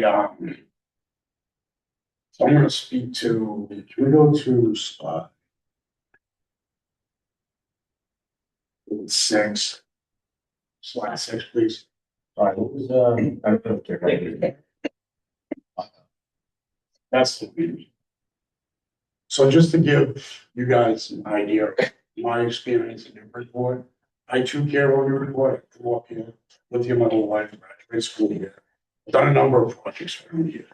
When we analyze something like this to come on, I don't just go in, I didn't go here, look on Google, look for a piece of land, make the neighbors mad.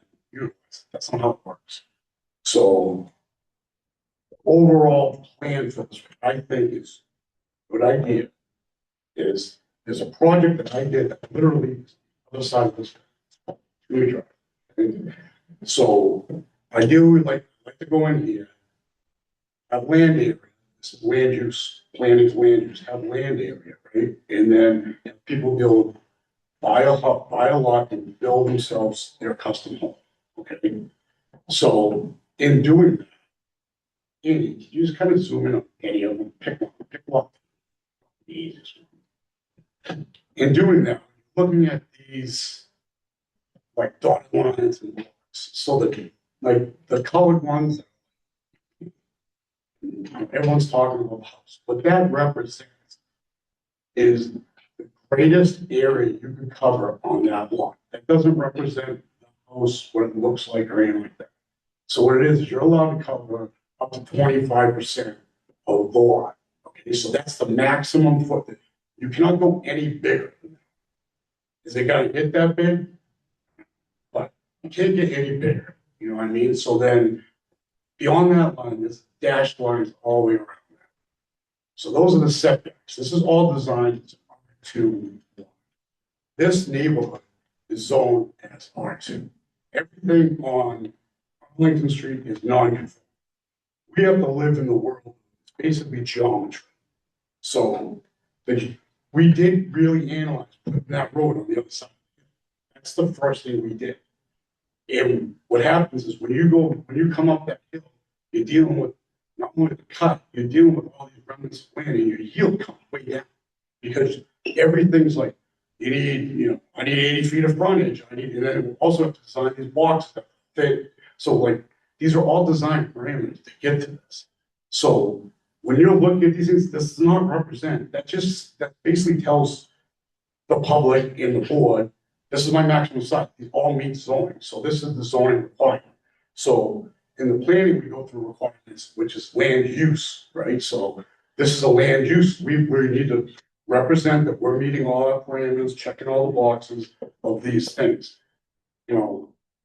Ideally, I don't build junk. I build really nice things, and I want people to be very happy with what they get. In a perfect world, I too would like to build $400,000 homes. Trust me, I would. It's gone out of control. First started doing it was probably a third. But the realistic economics of this project is this building is going to be developed. It's not going to be a mess. It's over. This thing is going to be sitting there, losing tenants. I'm trying to relocate the existing acupuncturist and a pediatrician. I'm trying to find them somewhere else to go because this thing is going to be a dilapidated waste eventually. And this existing like this is over. We worked really hard to try to get that Israel to stay there. In a perfect world, I'd rather keep them. This isn't fun. Let's keep them there. But the reality is, they're going, we gotta put something in there. We analyze this. I could have gone other ways to get bigger, nastier yields if I wanted, you know, the good old developer, I'll throw 40B in here, jam it all up, and no one says it. I don't do that. That's the reality. We put a lot of thought into this. We analyze the best use. I worry about what it's gonna look like and stuff. I've done quite a few things around here. And I'm one of the few people when it comes to the board and say they're gonna do something, it gets done. Don't screw around, make everything worse. You know, but the reality is there's a financial burden. Building this road is very expensive. You know. So when we build something like this, there's massive, massive risk. This could still quite frankly put the funds. Get rolled in, nobody buys the houses. We go all broke, me and Shane live in a trailer park somewhere. But the reality is, this is, you know, this isn't, you know, just bastardizing areas. You know, I understand, I would be concerned too if something like this is happening because people don't like change. I get it. I'm in the change business. I'm a little bit, deal with it more. And also, when we go through, you know, Steve's like, oh, cut this and do that. Well, you know, when I'm in there, I'm like, geez, this is really nice. We save this. But when we're at this point, we're not going to build these shit. So I can't invest hundreds of thousands of dollars of other engineers to go through and do this and do that. And then next thing you know, you guys can't do that. And what is that? So, you know, we go in, anyone around here, neighbors over there, ask neighbors out down. When I come in, generally it goes really well. You know, I want to make sure because reality is I ain't going anywhere. I'm gonna be here forever. I'm not my kids in high school. I'm not going anywhere. I'm in grade years, so I'm not gonna just put some junk out there and run away. Every vine sided piece of crap. So I mean, I don't know if that addresses anything or not. Yeah, any questions? Thank you, Jay.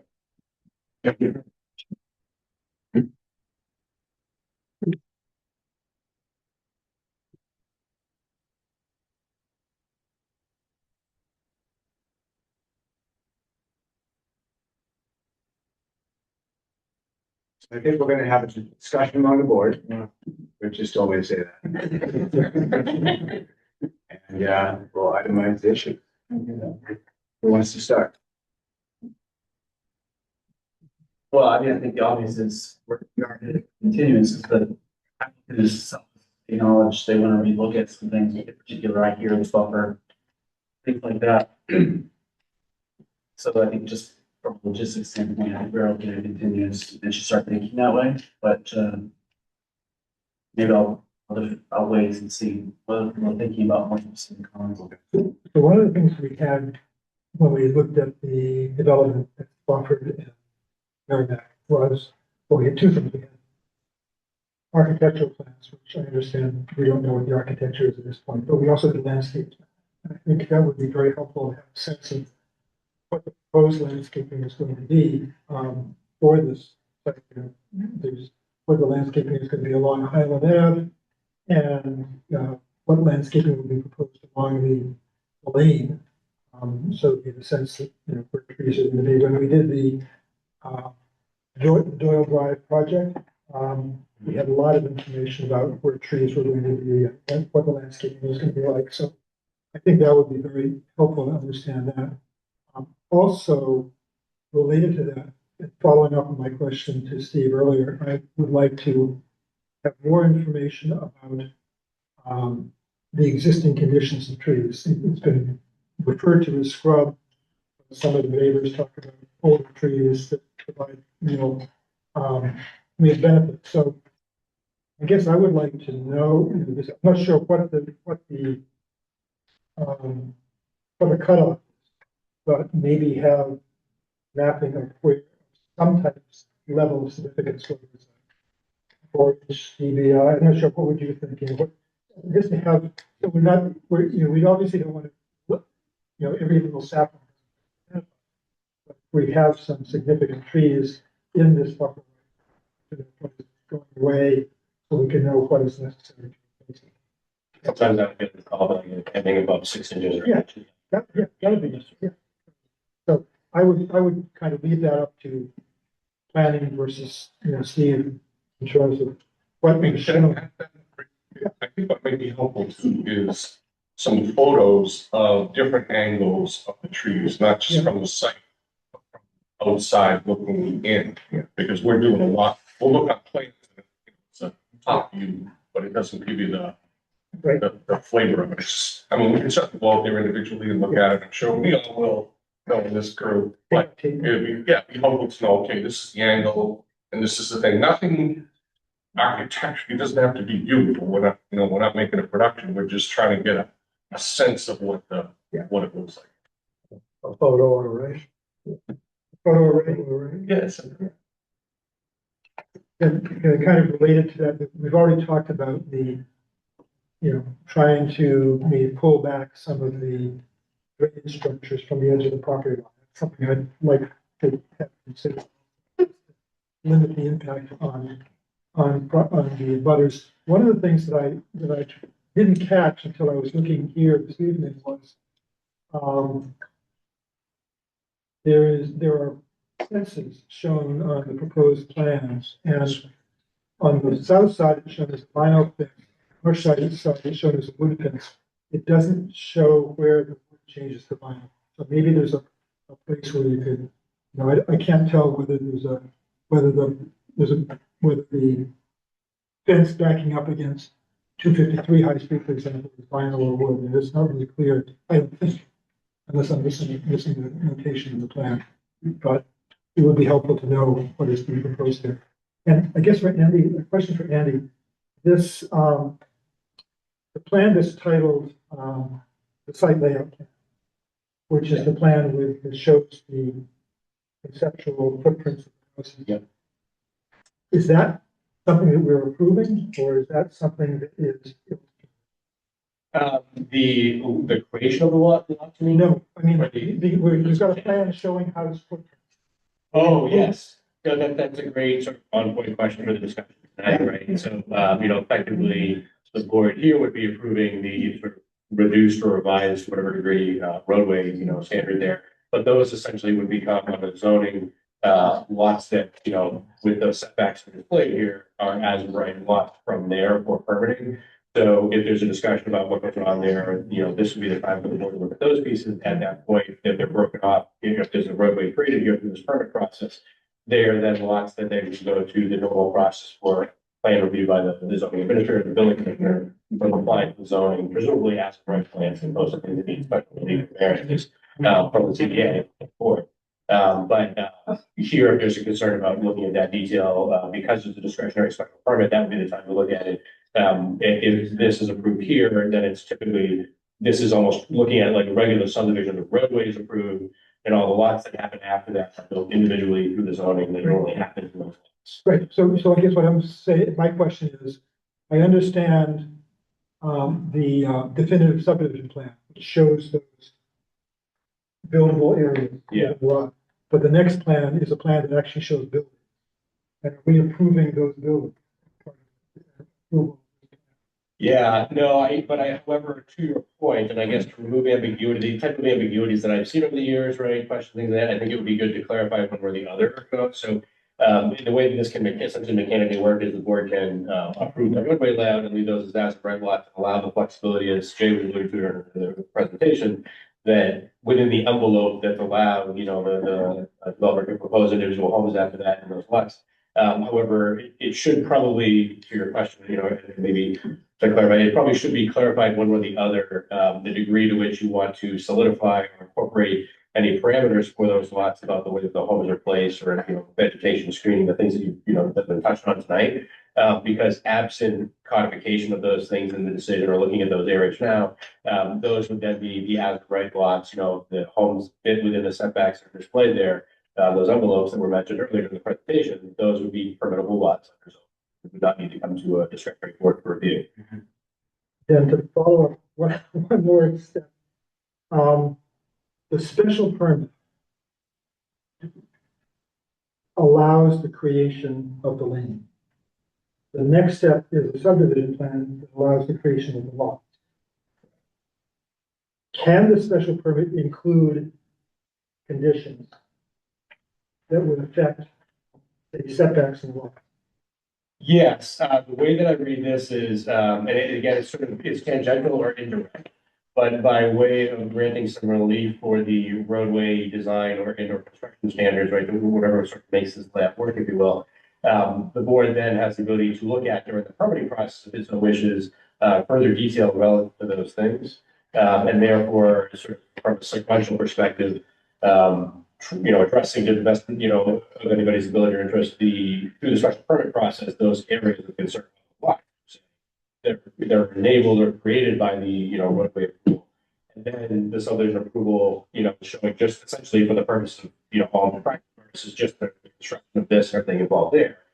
And then after that, when the homes are permitted from there, they would have to comply, even though they might otherwise comply with zoning, they would have to comply with what parameters you have as a board place. So if that say, the equivalent of almost saying, the default zoning setback is 25 feet in the rear yard, but we are requiring here based on context it to be 30 feet because we worked out some, so it would be good to codify or clarify what those pieces are. If there's anything essential to call out for those lots as a distinguished from the roadway component, which is sort of the baseline of this permit process. So in a sense, the special permit for the lane kind of operates in the same way as, although it's not at all the same type of development, it kind of operates in the same way as open space residential development. It's a degree, yeah, the way we're talking about, yeah, for this purpose, yes. Yeah, it doesn't have the open space set aside required and things like that, right? But it does have that same sort of ability for the board to look at those details, just like in the open space subdivision, one that Colby Farm Lane, that Doyle Drive, that folks might know, a more recent one. That one is one where the board have said we're approving lots and look at the house lots and things in detail of sometimes when a whole house or development is a little bit tighter, it makes more sense to even look at those details. And we've seen over the boards look at those types of details a little bit more over the years than just the standard subdivision where, the west end of the city on the other side of I-95 years ago, huge lot, are shown on plans long ago, and each lot is built out individually. Nowadays, particularly since a lot of things are usually coming into infill somewhere or redevelopment, there tends to be a little bit more interest in looking at those details on the lots themselves in association with a bulk, if you will. This is a small relative number of houses or lots, but bulk creation of lots in an area. So I'm sorry to slow this down just a little bit, so I'm crystal clear.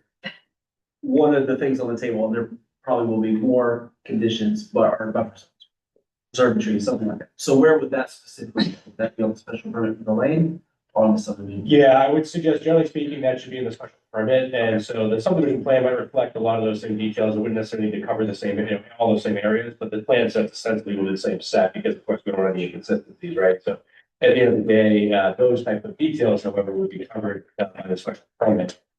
Rather than per se in the written decision for the subdivision, which is going to speak primarily to the roadway parameters. Yes. I support the comments that Rick made and looking for more information about the trees and the buffer and so forth. But I also would like to see more detail on the actual cut. As far as just make sure that any retaining walls.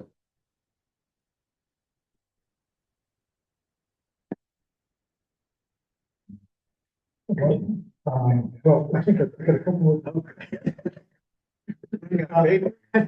Well, when we come back with another revised plan, I want to make sure that plans include the existing easements, for example, the easement at 11 Arlington and the proposed easements for drainage structures and how that's going to be run, maybe we already have an operation in maintenance, so maybe how that easement relates to those easements, I guess. And because those are all on lot 4, I think. And more information about the driveway. And we talked about the planning plan. Did you want to follow up on your sidewalk question? Yeah, I mean, I'd like to see just in the plan what that would look like. I mean, I know it's not the most favorite thing, but I'd like to see what it visually would look like. Okay. What would be the impact? Okay. Fair. You can do it as an alternating, I mean, I like actually. A nice upright curve, concrete walkway. We should ask them. Good question for you guys is, would you like to come back? Next meeting. So- December 2 weeks from now? Yeah. Yeah. What's the? It's a 7. Would be Yeah, the just 7th January of 7th. January would be the next, potentially viable, I think, realistically, so. You wanna aim for that one? Yeah. Sure.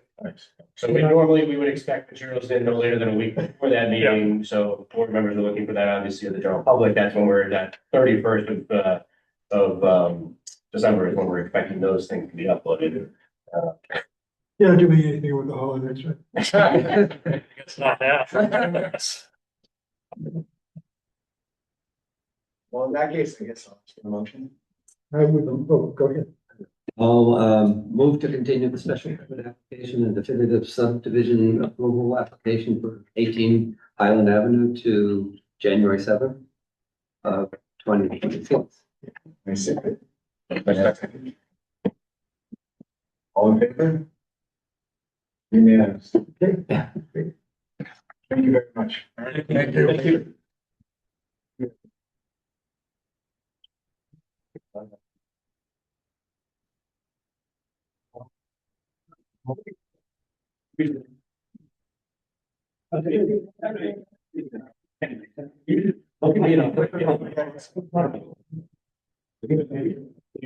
So we are,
My first act in Congress was being called into the vice chair.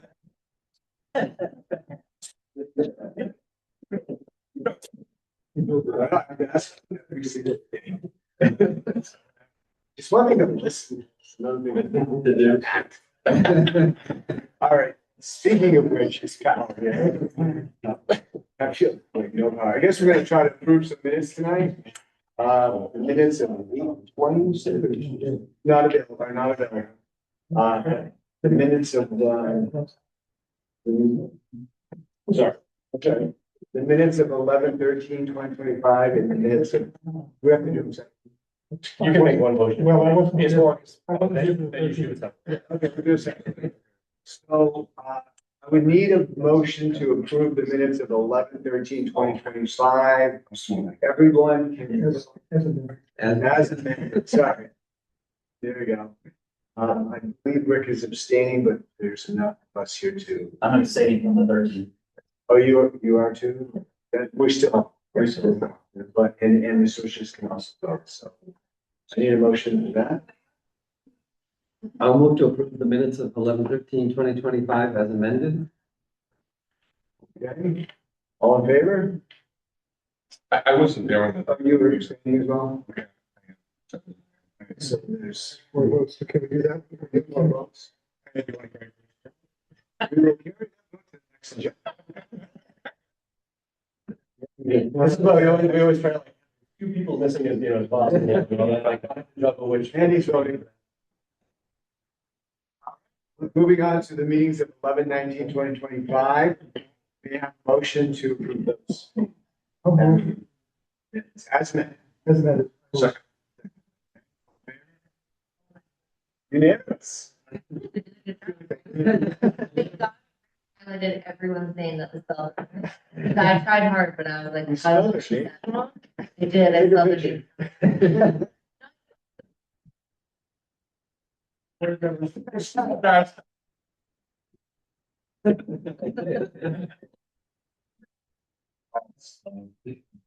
Right, the big motion to adjourn. I spent time on lots of things, so I'm happy to give updates. I did actually just did nothing else. I did want to give a special thanks to Brian for helping to close a loop technically tonight where we ran into a snag. And he was very helpful in enabling us to show on the screen the visuals. What actually But I have to say, without Caitlin and Jamie, we'd still be doing. Thank you for the Look at that. And as far as. What happened with it? I cannot tell you, you guys be writing before about the stuff here. This actually has nothing to do with the center of the program. In this case, they forced me to get a new laptop.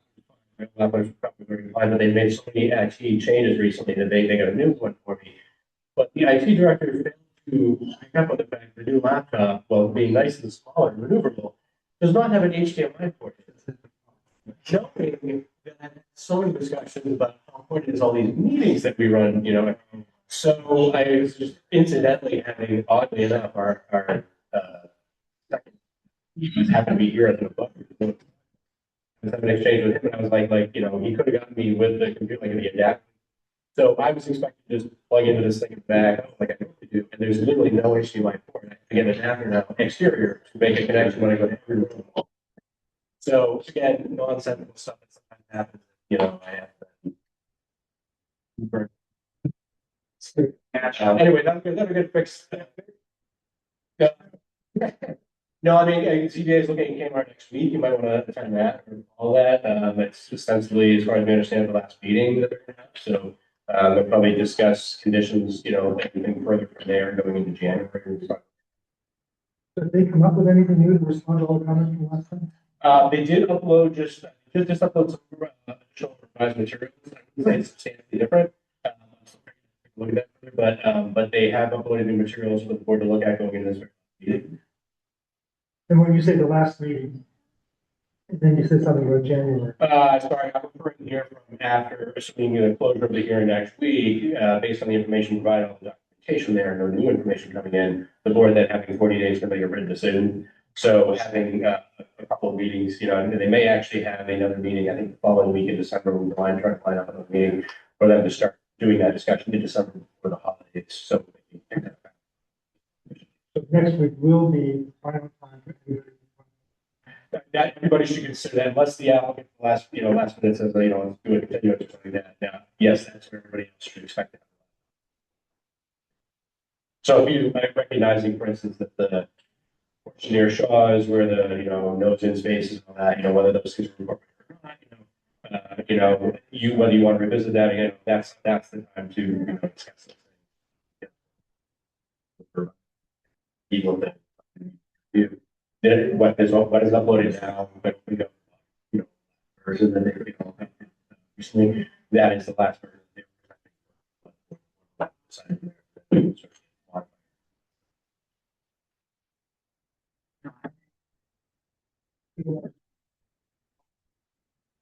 Specific updates? Yeah, I think for the moment. I will be, we have a new council in January, so I think we'll have to, discuss. Yeah. Oh, I'm sorry, I should have mentioned, accessory dwelling units. We had, should mention, we had a meeting last night, these meetings were together. Accessory dwelling units was discussed in city council meeting last night. Planning board provided a recommendation previously for adoption with, some, reviewed by council, legal council. That unfortunately, that one had not been closed, because of the relatively new area they use. I say relatively, sort of flexible use of the word relatively, but it's a little frustrating, and I know Rick is part of the people who are stressing details of this stuff, but I actually didn't want to follow the original. But there's been a lot of discussion recently, more recently, a letter came in from Jared Heigerman, who's recently produced council. The language attorney, he expressed some concern about the way that ADUs are permitted in the setbacks, non-conformances that exist on the accessory structure, expressing concern about the way that it's permitted. Not somebody really wants to go explaining, all the idiosyncrasies and what the terminology and what's going on here. In essence, it's a question of what amount of review and or process can be required by the board versus the sort of as of right use, adaptive reuse of those pre-existing structures that are be closer to a lot line or not necessarily even the new ones that someone's proposing. Those would have to adhere to zoning and setbacks, generally speaking, that's a separate, but even just the question of if somebody has a structure there, he's arguing that you just have to go to the board, the ZBA in this case, to determine that it's not a detriment to the neighborhood, to then make it adaptive reuse, Change the use, but well, yeah, and I guess from my perspective, I think that's actually one of the salient questions is it a change of use? And the reason I say that is because the legislature made it an accessory to the underlying residential use, ADUs. They can't sell them off as a separate use, so, and also they're protected, use, and above that, they're government. So the idea that that could essentially be a change of use is something that I think is still a question. Making the argument that if nobody is making a physical change to that structure, the state has said through its regulations, as long as that structure meets state building codes and health codes and whatnot, the city or sort of water, sewer, small farms, egress. I mean, there's a lot to that. Right. There is a discussion essentially going on about this sort of spectrum, about going through the rabbit hole of 40A zoning and all the terms and all that. But there's a gradation, and Rick maybe you with some of this, but this is really a parallel to the discussion we had the first time. It was really a suggestion being made at Gates that at the time this year ago, or year we started, was right before the state of our the state was adopting their regs. So we're kind of trying to do a parallel to state where they're heading. But there was an argument essentially being presented at that time to do a special permit for the ADUs. We could see the state was getting special permits for a while. But what was being proposed was essentially initially a special permit masquerading as approval. Yeah. And in this case, what we have in a way right now is still a continuation of that same discussion. It's sort of an argument of, well, there really should be at least a board review of some kind. In this case, the discussion might go to something like what we call a finding, a section 6 finding under 40A, which is that it's not as detrimental, it's not necessarily a detriment to the neighborhood to have it, but it's also not necessarily a discretionary special permit process. The reason I think that's still a potential issue at the end of the day for all practical purposes, and recognize that everybody thought to this is having worked in this field, is my concern, I guess, there part of nothing else is when it might be perceived as providing some additional, review process or, sort of benefit there. I think it sort of unfortunately gives the impression to perhaps to the ZBA members and to the general public that can be treated like a discretionary special permit where you can sort of come up with special conditions on the fly, or make up, given context, what's the requirement going to be, or perhaps deny or withhold the, finding the approval. I think there'd be in most cases where that structure is already there, it's been pre-existing in, whatever proximity. I think the case law here, it's going to be seen in the future, but I think where the case law is going to head is it's going to be, it's almost like a 40B where the ZBA or the board there would be hard pressed to come up with a reason why it was a detriment to the neighborhood, given that the structure is already there, to make adaptive reuse of it as an accessory dwelling. But the state basically said, allow these things in a streamlined process, and then kind of this ground in the regulations. So I'm not convinced, and I think we have to find out, we're getting more input on this, the degree to which it's an actual change of use from the underlying, given that it's It could be an old barn lean-to that's about to fall apart, it's a Right. structure. right. And then all of a sudden, you're gonna cut out all the trees, you're gonna build this, you're gonna save a wall and build a structure. It's totally different. There's lighting, there's all those things. It's like, you'd hate to, I get the partial, or it's not a yes or no, it's a conformance. Yeah, I think the main thing, the main distinction here that seems to, or one of them that seems to come into play is if somebody's making or doesn't need to make any fiscal alterations whatsoever, is that something that goes to the board for review or needs to have a review in that I'm just context? on the administrator. And if, in the sense, if it's not a special permit, it can't be a special permit there necessarily. If it's done as a so-called finding review, I'm not convinced that's going to deliver what some folks may think that delivers. It might give people the impression that the full public hearing being, happening on it, for butters to say, we want this, we want to modify it on this one. And the board won't even necessarily be in a position to do that, and will be on the other end of the table, essentially saying, we have to come up with a rationale why this is actually not, is a detriment to the neighborhood to allow them to use the structure that's already there. The accessory dwelling unit, in the context of the regulations, the language and the regulations of the state, I'm not convinced that's going to be, a strong argument, prevailing argument per se. But finding perhaps might be something that is utilized in the practice here, but I don't know if that's actually going to provide the same benefit that some folks may think it does. And it may also actually unfortunately confuse people through essentially sounding like it's, just an administrative sort of thing. People, but then sounding like a permit and mixing and matching and getting into this, basically you're being, or in this case, the DBA maybe being in the room and feeling like they're having a hearing on something and not necessarily having worked that way legally. So Not even having an opportunity to comment, right? Because it's not a hearing. well, and I could see there being some folks, perhaps there's ambiguity there, but there could even be sort of attempts to make that more formalized. And I think that would be also additionally confusing because it makes it seem more like it's a public hearing. Yeah, But in reality, it's just a finding and it's not a special permit hearing. Yeah. So I think it's going in that exact same direction. It's just that it was sort of, at least since then, there's been some maybe acknowledgement that it can't be really a special permit. It can't be a special masking a site plan review, but can it be a finding? And then you're down to the question, is a finding going to be, still being approached as a special permit? And will that become problematic? So where are the changes now? Are they? Yeah, sorry. And I guess my question is, there something we should do more to clarify? Yeah. Ambiguities, you sorry? You said that there's some, it's a gray area. Yeah. Can we get rid of that? Yeah, we rushed it, reached out to legal counsel because we were spending time yesterday. I will push out to the updated version that we were working on committee last night and a memo I sent to the council today. Now just to kind of set it up, get a chance to do that today when it's it noted in there is that part of what we got back was some confusing or mixed information from council on this same area. And I'll just say as a planner myself, with respect to all the attorneys up there, and recognizing it's a difficult situation based on we have limited language and staff and the legislature and staff. But to be where we are at this point, this far out from the regulations from the Commonwealth, and to still have the attorneys, or at least to some degree, you still have that much ambiguity per se about the handling of some of these pieces of it. That's frustrating to me because I actually feel like in some cases it's a little more clear to me as we look at what we might, need to do where we fall. And continually going around in circles in some cases is frustrating. So I have been pressing some of the counselors have been pressing, saying, we really need to have better, legal clarity in this area. And so unfortunately, even though we've asked, we've got some attention, in some ways on this. I'm not 100%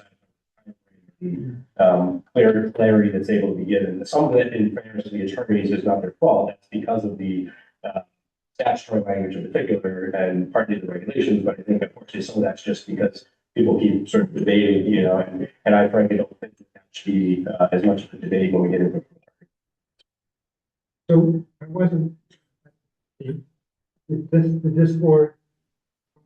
This board voted to recommend it as amended committee. However, there was a recognition of legal counsel review, and there was recognition that there was still some further review of what was essentially part 2 of Jerry's letter, which was the first part being the use of the term dwelling unit versus dwelling, and then the other was structure versus unit and all that, but and then maybe I'm not issuing the language now, but but the part two was more of a substantive, was this question, and it was understanding of, well, if it's a pre-existing non-conforming structure that's there, the argument is, well, another section of the zoning act that wasn't reconciled, in, let's say, for lack of a better term, wasn't 100% unambiguously reconciled by the legislature to make it clear whether, some sort of procedure like finding had to be done by the ZBA or could be done by the ZBA.